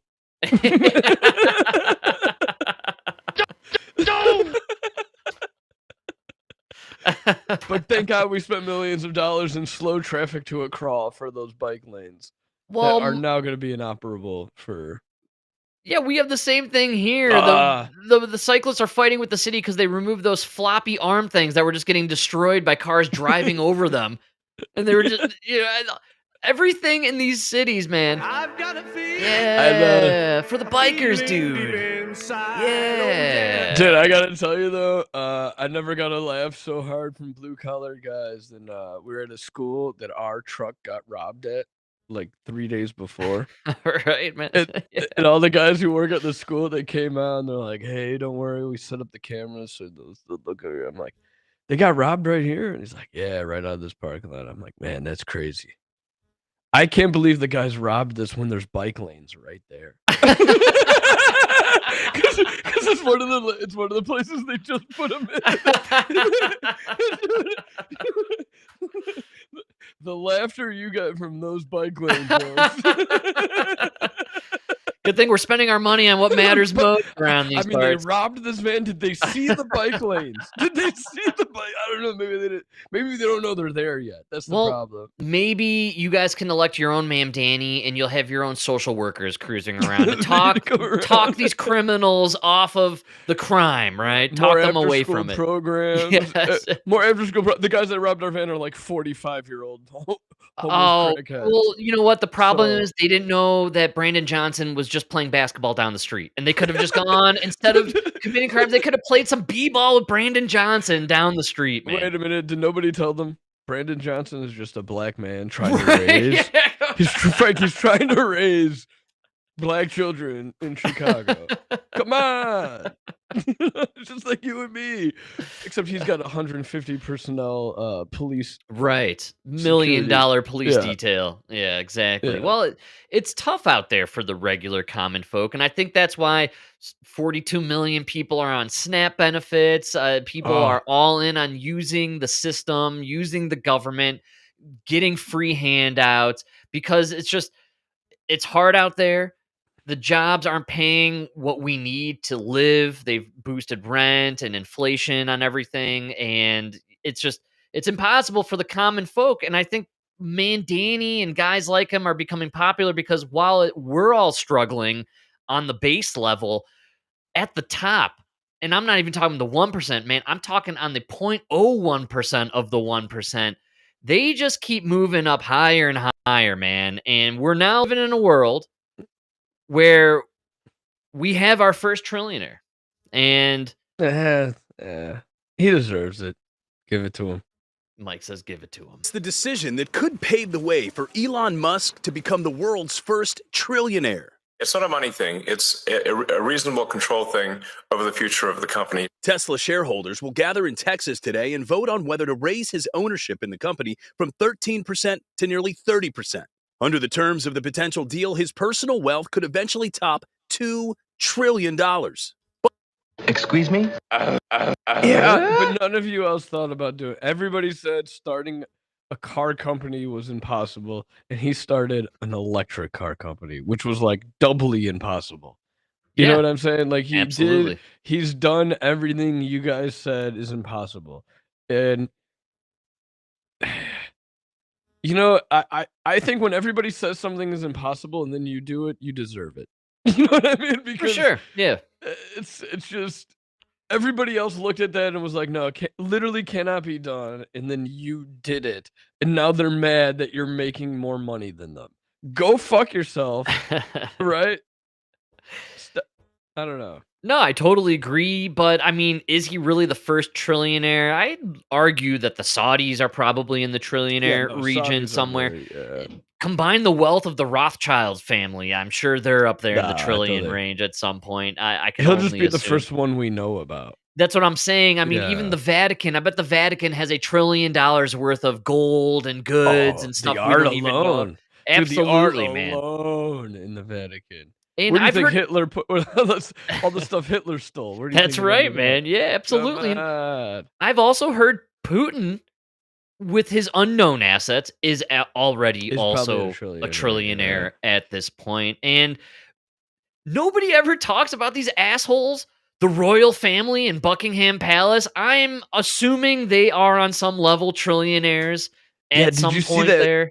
that little kid, the prince's son? Right, Prince William. I don't know. Yeah, one of the I kid hate these people, so I choose not so to learn much. their names or any of The their kid is titles. worth 68 bill. Yeah. Just from like all his birthday presents and shit. He's got like 600 acres of real estate. Dude, fuck Like, the royals. I yeah, can't. fuck all of them, dude. I don't hate know. anybody, but I hate the royal family. All right, I No, but fucking that's what I'm hate the trying- royal That's what I'm trying to family. say. Like that little faggot was just born into this family that stole the crown from another family. Right? Right?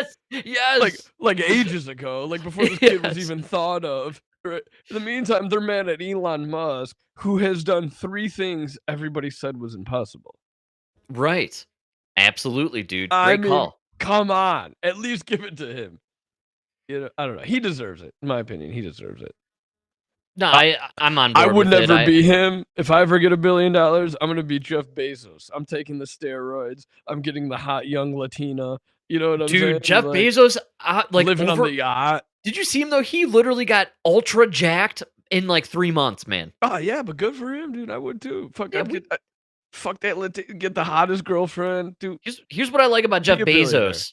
All the money in the world. He's literally, if you go to the top, the billionaire list, he's number 2, I believe, under Elon Musk. Nice. Rocking the bald look, Mike. And I thought this is something I you do would like tap it. into. Yeah. No hair plugs. No Fuck it. plugs, no bullshit. You know what? Uh. And then he got ultra Chad jacked. You know what I mean? And he's He's doing all the improvements. He's got the young wife with all the fake titty With the fake and the tits Brazilian butt lift, yes. and everything's fake. But he's like, you know what? I'm rocking the bald, man. He's still Like it. sticking with it. I like that, dude, Let's because stick with the bald. he could probably get the best doctor out of Turkey or wherever they got these guys with the impressive hair plants. He could do whatever Elon's had done, right? Because Elon definitely Elon went crazy with it, yeah. but he promotes it. He's all about it. Hey, and Trillionaire, I hope you got some good hair. All right. I mean, at least inspire the rest of us Joe Schmoes to maybe Listen, hope you're gonna to know if I aspire make to $1 that. trillion because I'm coming on full head of hair. You're gonna be like, "Hey, did you take that magic pill? I'll be like 6 inches taller." It'd be Homer when he got that elixir, right? And he finally has the beautiful flowing hair. Fabio, Man. dude. Yeah, that's right.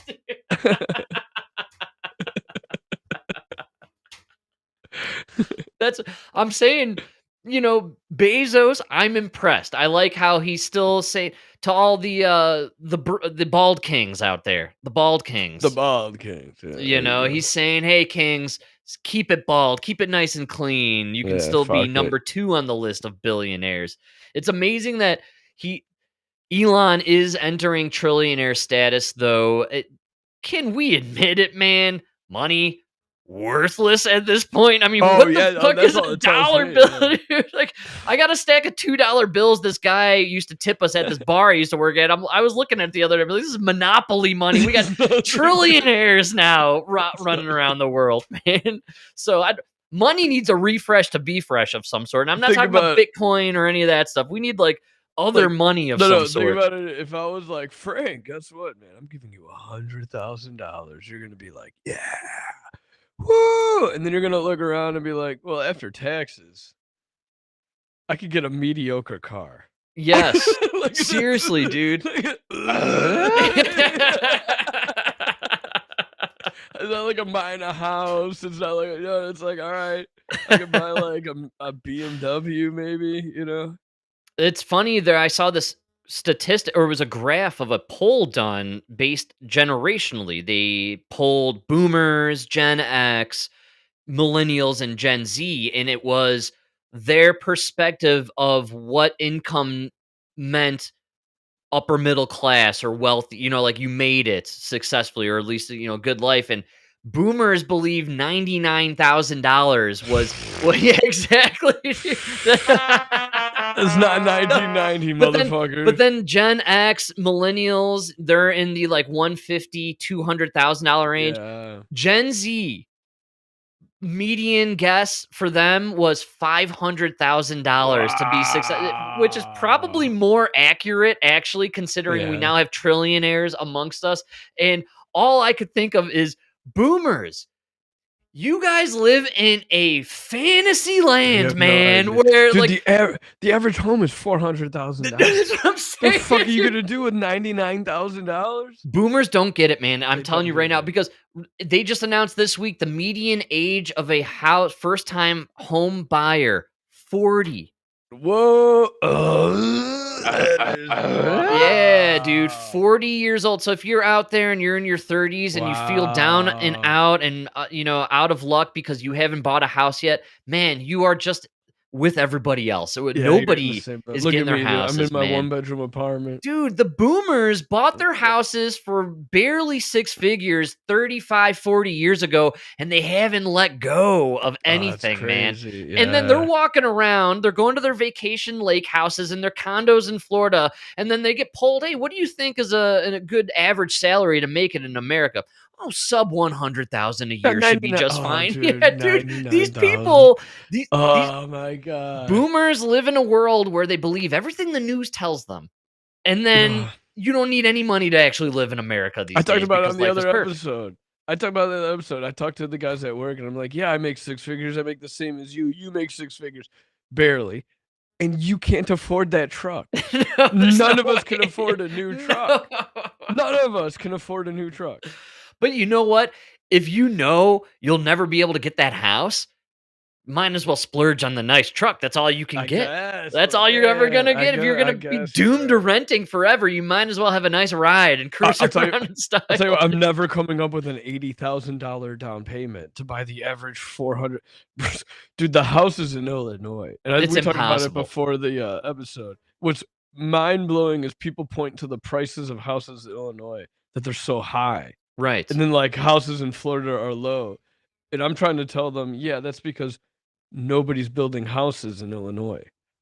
Yes. Everybody moved. The builders moved to Florida and built a shit ton of houses in Tennessee, Florida, Texas. That's why now the Absolutely. houses are affordable. I know you guys love that Yes. word, affordable housing. In order for there to be affordable housing, you have to build houses. Yes. You Absolutely. can't build them in Illinois. Dude, and here in Colorado, the sentiment post-election from all the liberals to all the crying Republicans, which is a dying breed here, that were saying, okay, well, now that you guys are just locked in on voting for more taxes and more regulations election after election, we're going to start leaving. We're going to start looking for places to move.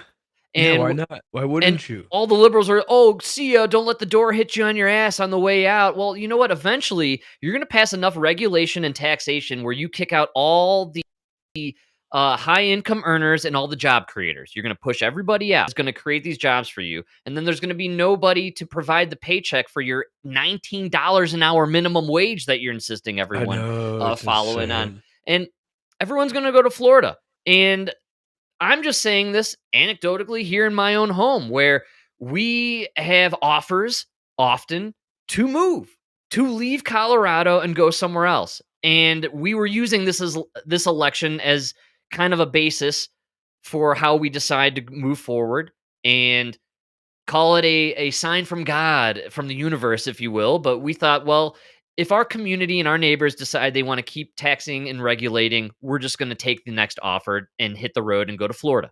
Eventually, enough is enough. And that's where we're going to go. And you know what? This election was the straw that broke the camel's back. I see zero change happening in Colorado. You're going to tax and regulate all business out of this state. And then what's going to happen?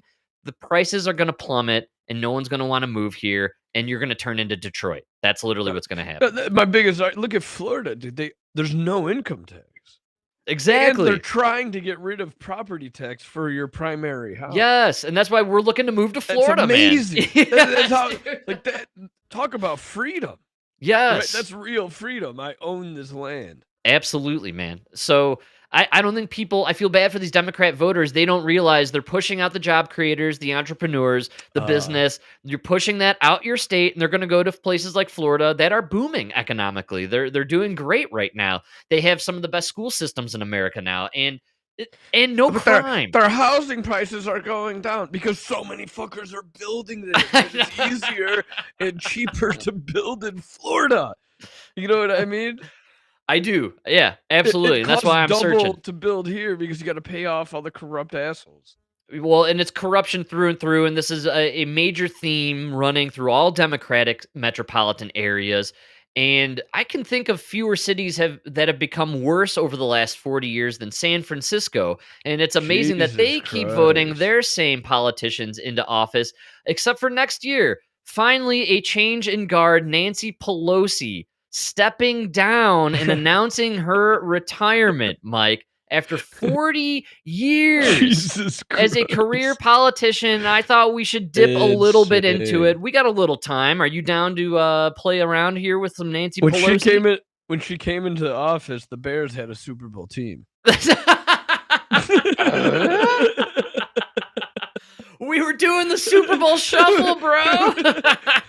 It was gonna last forever. We were counting how many rings we would have on each finger, actually, back then. Nancy Pelosi came into office before Michael Jordan won his NBA titles. That's unbelievable, before man. he was on the Bulls. Think about that.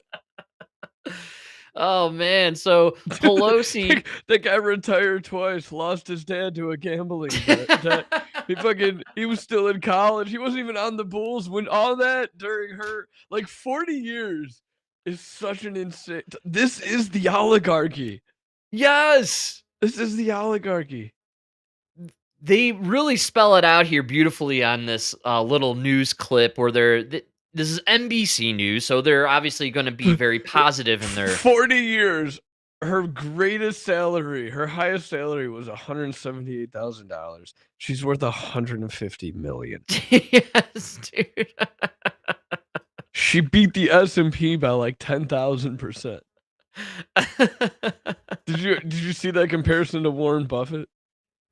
No, I didn't see that actually. She outperformed Warren Buffett by like 500 and something percent. Warren Buffett, who's known to be like the greatest, he's the greatest investor of all time, and she outperformed him over 40 years by like 500%. Well, there's a lot of reasons for that. Now, I think she might just be super smart, right?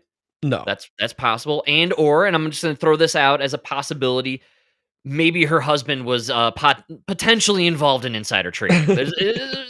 Maybe. Allegedly. Nancy's got an incredible history here. And we'll get a quick lowdown from the news on Nancy Pelosi's tenure as a career 40-year politician. Motion is adopted. The end of an era tonight for Democrats and for one of the country's most powerful women in politics ever. I will not be seeking re-election to Congress. 85-year-old Nancy Pelosi announcing her retirement. We have always led the way, and now we must continue to do so by remaining full participants in our democracy.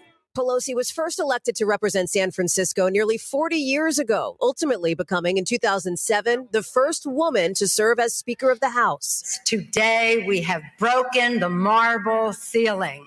Pelosi helped shepherd the Affordable Care Act into law under President Obama and pushed the Goodness, climate she was and always healthcare a law. drunk. Like Yeah. even in 2007. Consistent. Always wasted. Yeah, it's good. It's good. Under President Biden, before wielding her influence to nudge him out of the 2024 race. Nancy. Did you just hear how powerful this human being was? I This is know. crazy, actually. And with Her President famous Trump, quote was, I could put a D next to a ham sandwich. and Wow. And put it in office. Something like that. I don't remember. That's literally I'm what they drunker did than with her right now. Dude, that is literally what they did with Biden, though. He's the ham sandwich who couldn't 100%. think or say things, and they just slapped the D in Bro, front of the ham sandwich. At man. a time where they couldn't stop talking about old white men. They got that half of the country to vote for the oldest, whitest man. It was insane. Who's just a career politician of nothing but corruption. Nothing but corruption. And passing laws against black people in urban communities. And then he literally just said, "Yeah, no, I'm gonna get a black female. Don't worry, Kamala. You're black enough. Fucking mostly Indian." I got two criteria for my running mate, and it has nothing to do with experience or education. It's black and female. Black woman. That should have been the most embarrassing part for Kamala Harris. The only thing that she had to accomplish was her skin color and her gender. That was it. That's it. And you nailed it. Also, the only requirements to date Montel Williams. Yes. Ironically. Dude, I love you kind of nailed it right there. Where like they had two criteria, black and woman, and she was brown enough to count as black, basically. They're like, oh, you're Jamaican Indian. That's the best part. She's black enough. No matter what you think, the Democrats were more racist than you could ever imagine when it came to this election. Imagine the dude. conversations in the back room just to be a fly. I guarantee you, at one point, Biden said she's blacker than Brock. I guarantee they came out of his mouth. Pelosi became a chief antagonist, controversially tearing up his 2020 State of the Union remarks and going after him as recently as this week. He's just a vile creature. The worst thing on the face of the earth. President Trump, late today. I think she's an evil woman. I'm glad she's retired.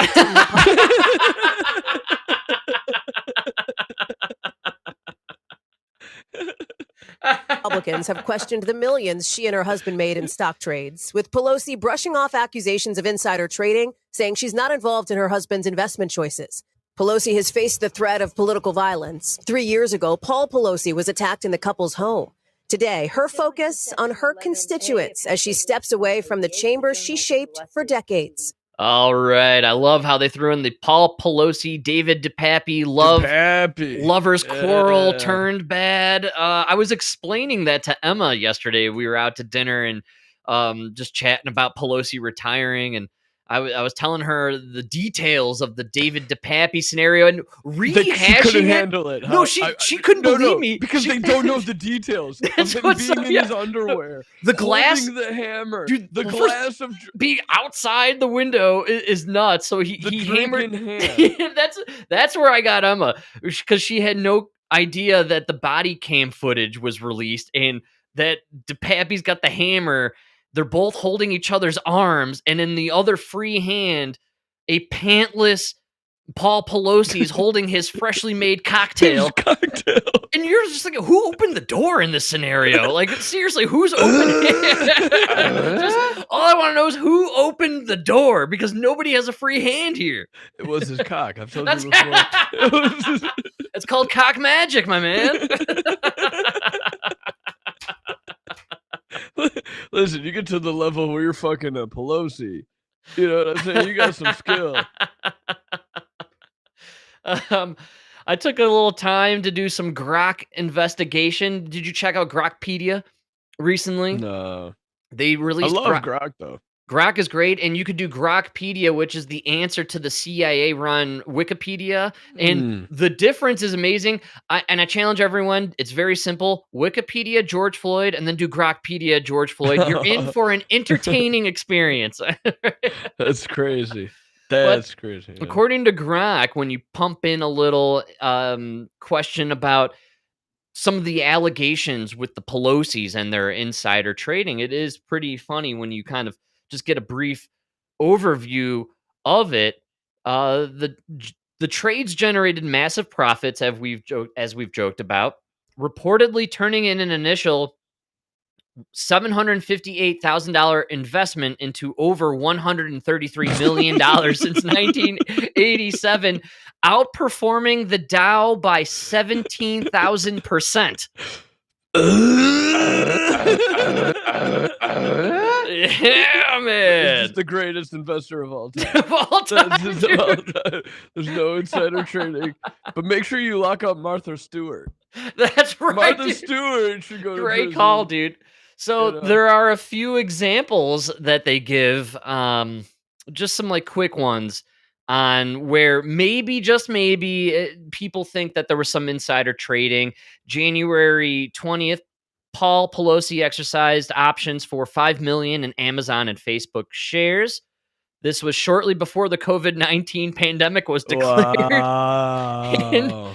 And he profited about 2 million in 10 weeks from this little non-insider knowledge. Non-insider at all. July 2022, 1 million to 5 million in semiconductor call options were exercised days before a House vote on the $52 billion CHIPS Act subsidies for chip industry, netting the Pelosi's about 5.3 million in profits, outperforming the S&P 500 by 92%, 28 million in total in 2023. Wow.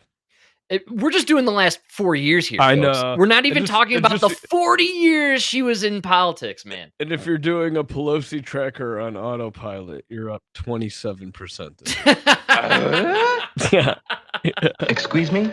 Inverse Kramer, I'm up 40% right now. Amazing, man. It's unbelievable. I think Kramer announced this week we were officially in a bear market, and then we just like skyrocketed for 5 minutes. Yeah. Yeah. Unreal. 1 to 5 million NVIDIA call options in November 2023, right before a Senate tech subsidies amid the AI boom. This was part of a 1.06 million profit in 73 days, 4 times Nancy Pelosi's annual salary. So just a few things on there. Yeah, corruption. It's oligarch at its best.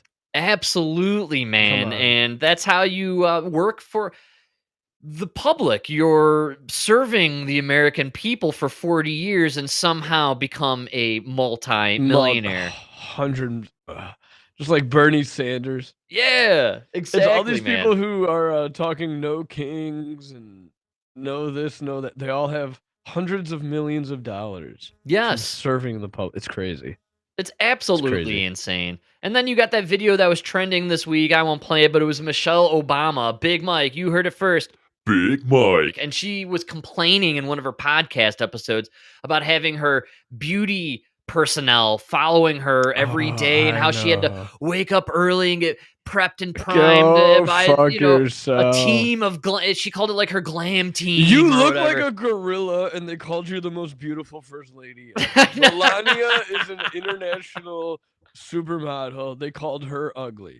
They called you prettier than the international supermodel. Dude, and I didn't know this, but Go Vogue, fuck yourself. I think Vogue, if I'm not mistaken, had Michelle Obama on their cover 3 times after she Yes. was first lady. They have never had Melania Trump, who's The a supermodel. supermodel. The supermodel. I can't get over that. Can we not just be objective over who's prettier? Yeah. Big Mike. Go Yeah. fuck yourself. Oh my god, I love it, man. That's my favorite one, honestly. One looks like a linebacker I wish the Bears would draft. The other...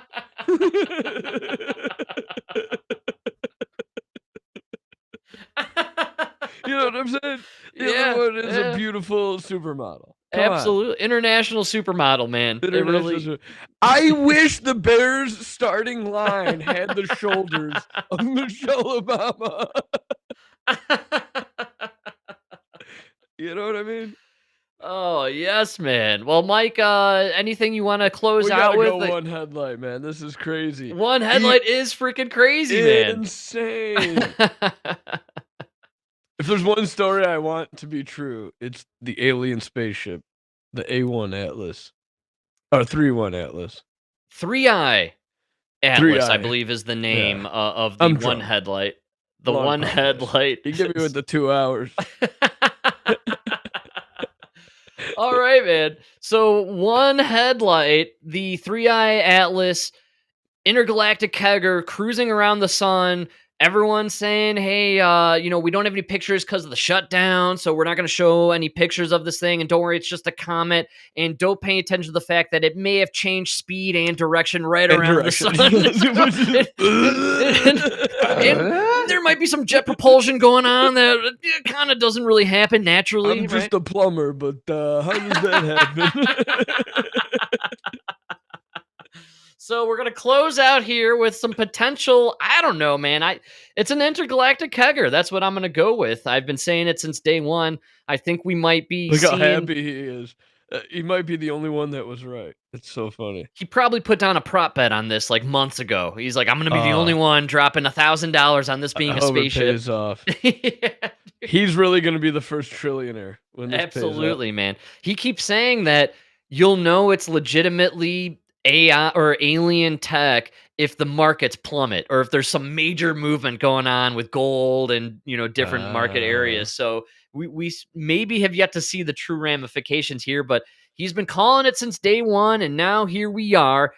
It's possible we're dealing with an intergalactic kegger. You were here. We were waiting to see if this object would seem to maneuver as it got closer to the sun or do anything. What's the verdict there?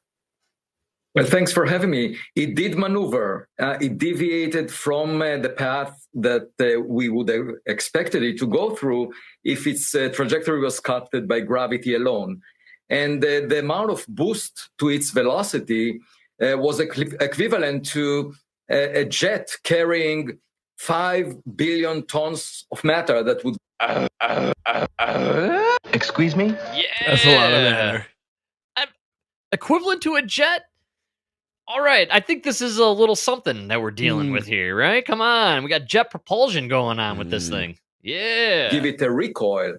Now, as of this morning, some observers noticed that it has a set of jets around it, more than 7. Some... 7? private jets, dude. What are we talking? This is crazy, man. Headed towards the sun, some away from the sun. It's a spectacular view that we have right now after it passed closest to the sun on October 29th. It became bluer than the sun. It was 5 times brighter than it was before it came close to the sun. Wow. So the action is happening right now, and in the coming days and weeks, we should learn much more about it. All right. So, look, I'm a novice, right? But as you said, it got close to the sun. It changed colors because it got hotter. Wouldn't that be natural, though, as it was more impacted by the sun's gravitational pull and it got closer to the sun? So you're saying that this is something more than that, which would naturally happen. It did get hotter, but it's still much cooler than the surface of the sun, which is 5,800 degrees. And so we would expect it to be redder than the sun, but it became bluer than the sun. And the question is why? And that's not fully understood. Also, the kind of velocity kick that it got should have released a lot of matter. It's not clear that we're seeing it. There is no cometary tail. Right. What we see is a set of jets around it as of this morning. And we have to figure out what exactly is going on there.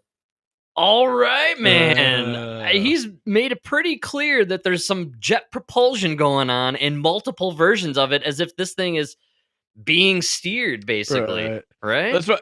So that's why I like listening to like Brian Cox. He's really smart, and they just he'll tell you how like this is just because we don't know enough information. What is it made out of? It could be that as you get to certain temperatures, you start turning some solids straight into gas. Right. A big thing was this thing was composed of nickel, and they were saying that or not nickels. Yeah, it was nickel, I think, right? And they were saying that itself was really strange. I thought that, and the whole thing about it is true. Yeah, it's I didn't a strange about thing. the nickel thing. Yeah, nickel. I thought nickel was involved on some level, which was anomalous, and that's why they've been kind of weirded out by this whole thing. But the fact that it changed direction, changed speed, they're saying there's indications of some sort of jet-like pushing and propulsion going on. I mean, this is pretty cool. I'm kind of sticking with my whole belief from the get-go. See, I didn't see I just had to look it up because I didn't see the nickel, but it has a highly unusual composition of rich carbon dioxide. All right. And that's what they were saying could, sublimate or whatever. Not sublimate, the other way. They're saying that might be what's pushing. Because you end up with this reaction when something goes, instead of going from a solid to a liquid to a gas, where it just goes straight from a solid to a gas. Right. Yeah, I'm going to pretend I know what that means. Certified idiot over here. So it does have nickel without iron, which is very unusual. Yes, that's what I recall coming out of this, which is why I immediately believe this to be an intergalactic kegger. This is some sort of spacecraft that has one headlight. Yeah, so aliens, where are we with this, man? What usually you're the one to balance out my nut jobbery. I don't think it's aliens. Yeah, all right. So from what I understand, what I've heard from the people who I trust, is that this thing just proves how little we know about space and interactions between different compounds. And when you're talking about like intense heat and gravity. Great call. We're still... And there's an energy out there that we just call dark energy. That's our answer for the universe. Which is 90. It literally is like, it's 95% of everything out there in the universe. We just don't know what it is. No, Dave Matthews covered this. It's called the space between. All right? It's been established years ago, bro. Even Dave Matthews knows about it. It's the space between, bro.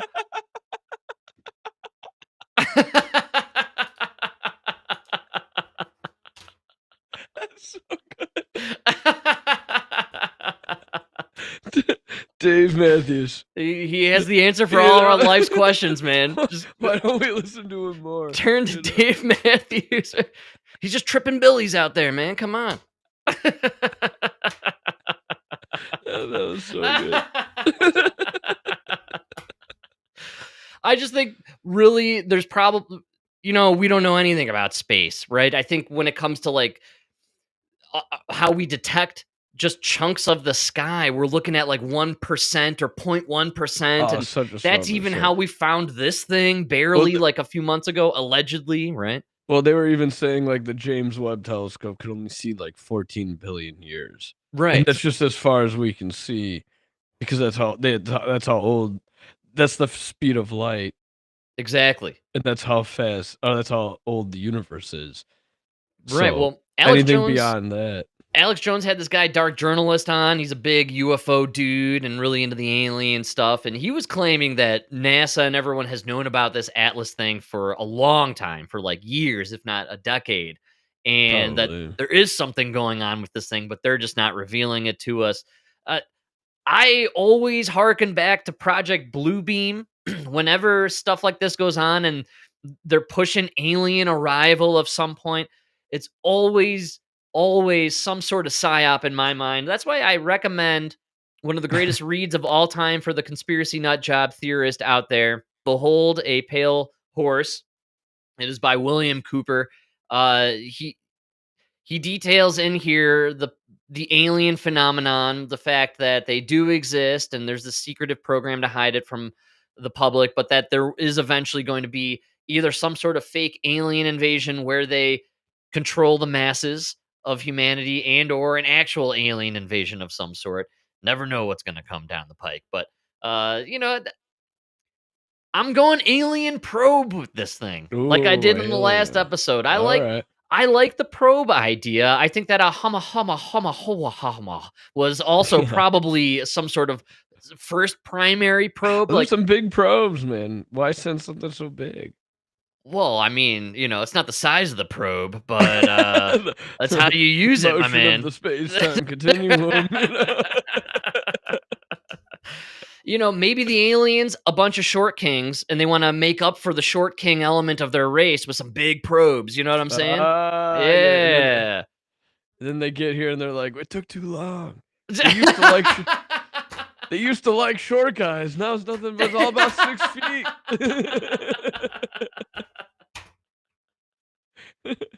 Peck it in, guys. Let's go to the next one. We're gonna go to Mars, see what they got going on over there. They might be into the short kings. The Andromedon, yeah. The Greys are the short kings. I think the Nordic whites, those are the the tall. What was AOC's nickname for the tall folk? I don't remember. I don't know. AOC, no. Oh, real men. Real men, yeah, that was it. Yeah, you got the short kings and the real men. This is according to AOC, right? Yeah, like a guy who's 5'2", but's really good with his kids, takes care of the family. That's right. On the inside, he's a 6'2". On the inside.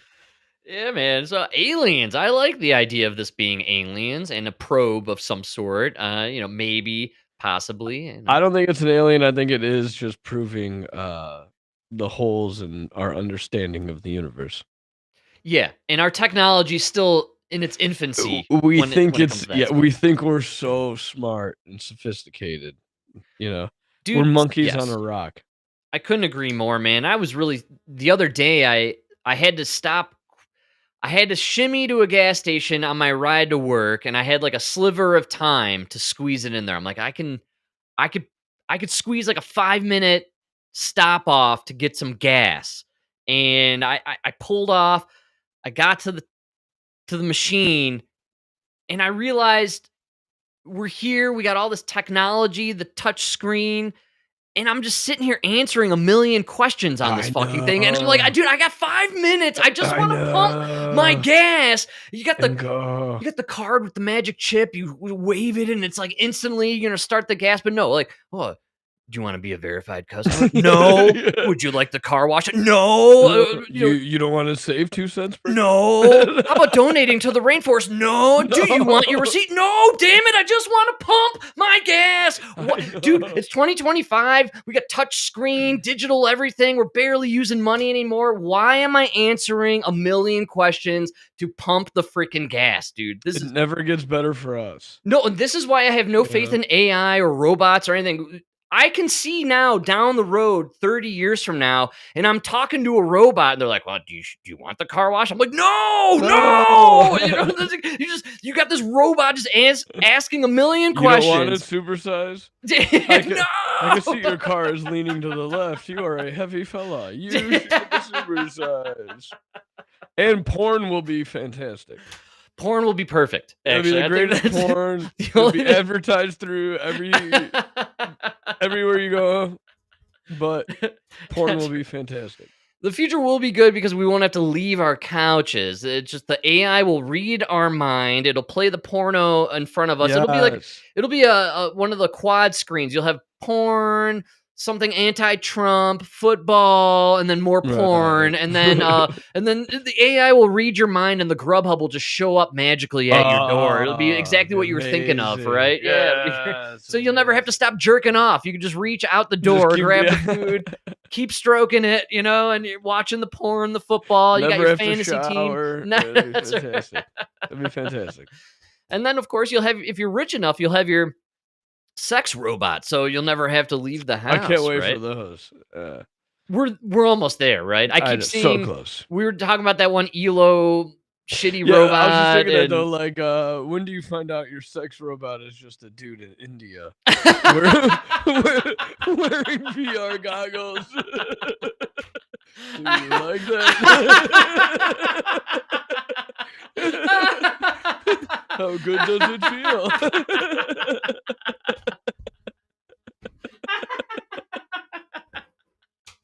You know what I mean? It might take a little of the magic out of the experience. I just don't want to know. You know?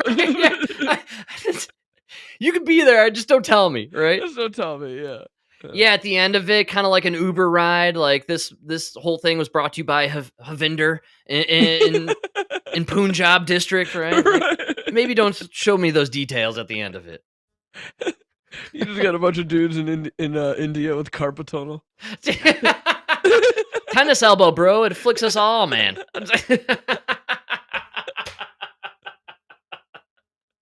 Yeah. Poor guys. This whole warehouse, a big giant warehouse, a bunch of Indian dudes with the headgear on. They're all just like doing jerking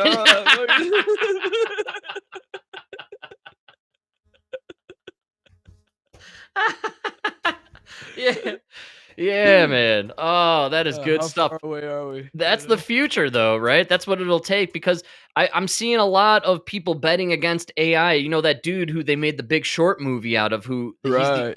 He's talking crash. He's betting full on billions of dollars against the AI industry. I'd follow his name, Michael Berry, I think his name is. I would pay attention to him, Berry? Mike Berry, something like that. Is that it? No, it's something along those lines. I think that's Tom Cruise in that movie. American made, the guy who was bringing in cocaine for the Clintons.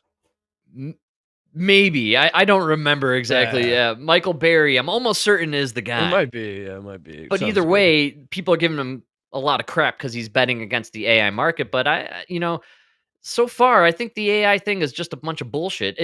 I think it's actually going to end up being a bunch of Indian dudes with the headset gears jerking. 100%. The AI sex because that's what that one company was with the facial recognition. It was just a bunch of Indian dudes in a warehouse looking at pictures on the internet. Oh, fuck out of here. Oh man. Well, I don't know what we'll figure out first, that AI's bullshit or this alien intergalactic kegger's here to take us over and enslave us all, right? One or the other, that might be our future. Either way, tune into the dude, man. Yeah, we'll tell you all about it. And I'm sure by the end of it, the Chinese will rule over us all. Hiroshima! Our Chinese overlords. We take yen. We're waiting. Yen and Bitcoin, right? That's what we're all into here. I'll take Ethereum. Stake it. Folks, thanks for hanging out with us. There is no doubt about it. Fastest hour in the universe.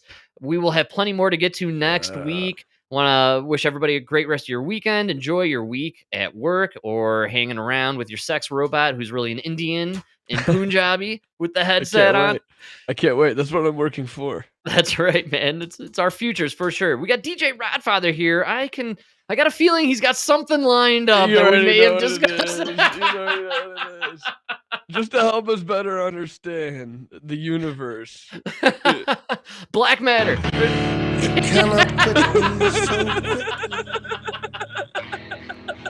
That was such a great reference. This is so good. You only get the goods every Sunday here, people. See you next time. Somebody Same place. give this man a job, dude.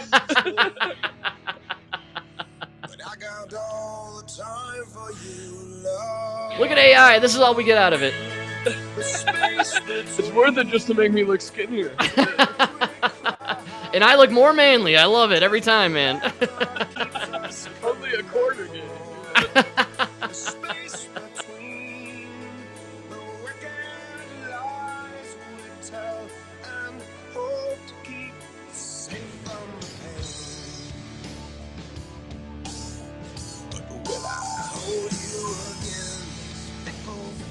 Words confuse me like will it rain today?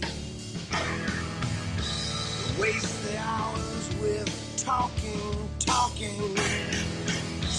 It's twisted games we're playing. We're strange allies with warring hearts.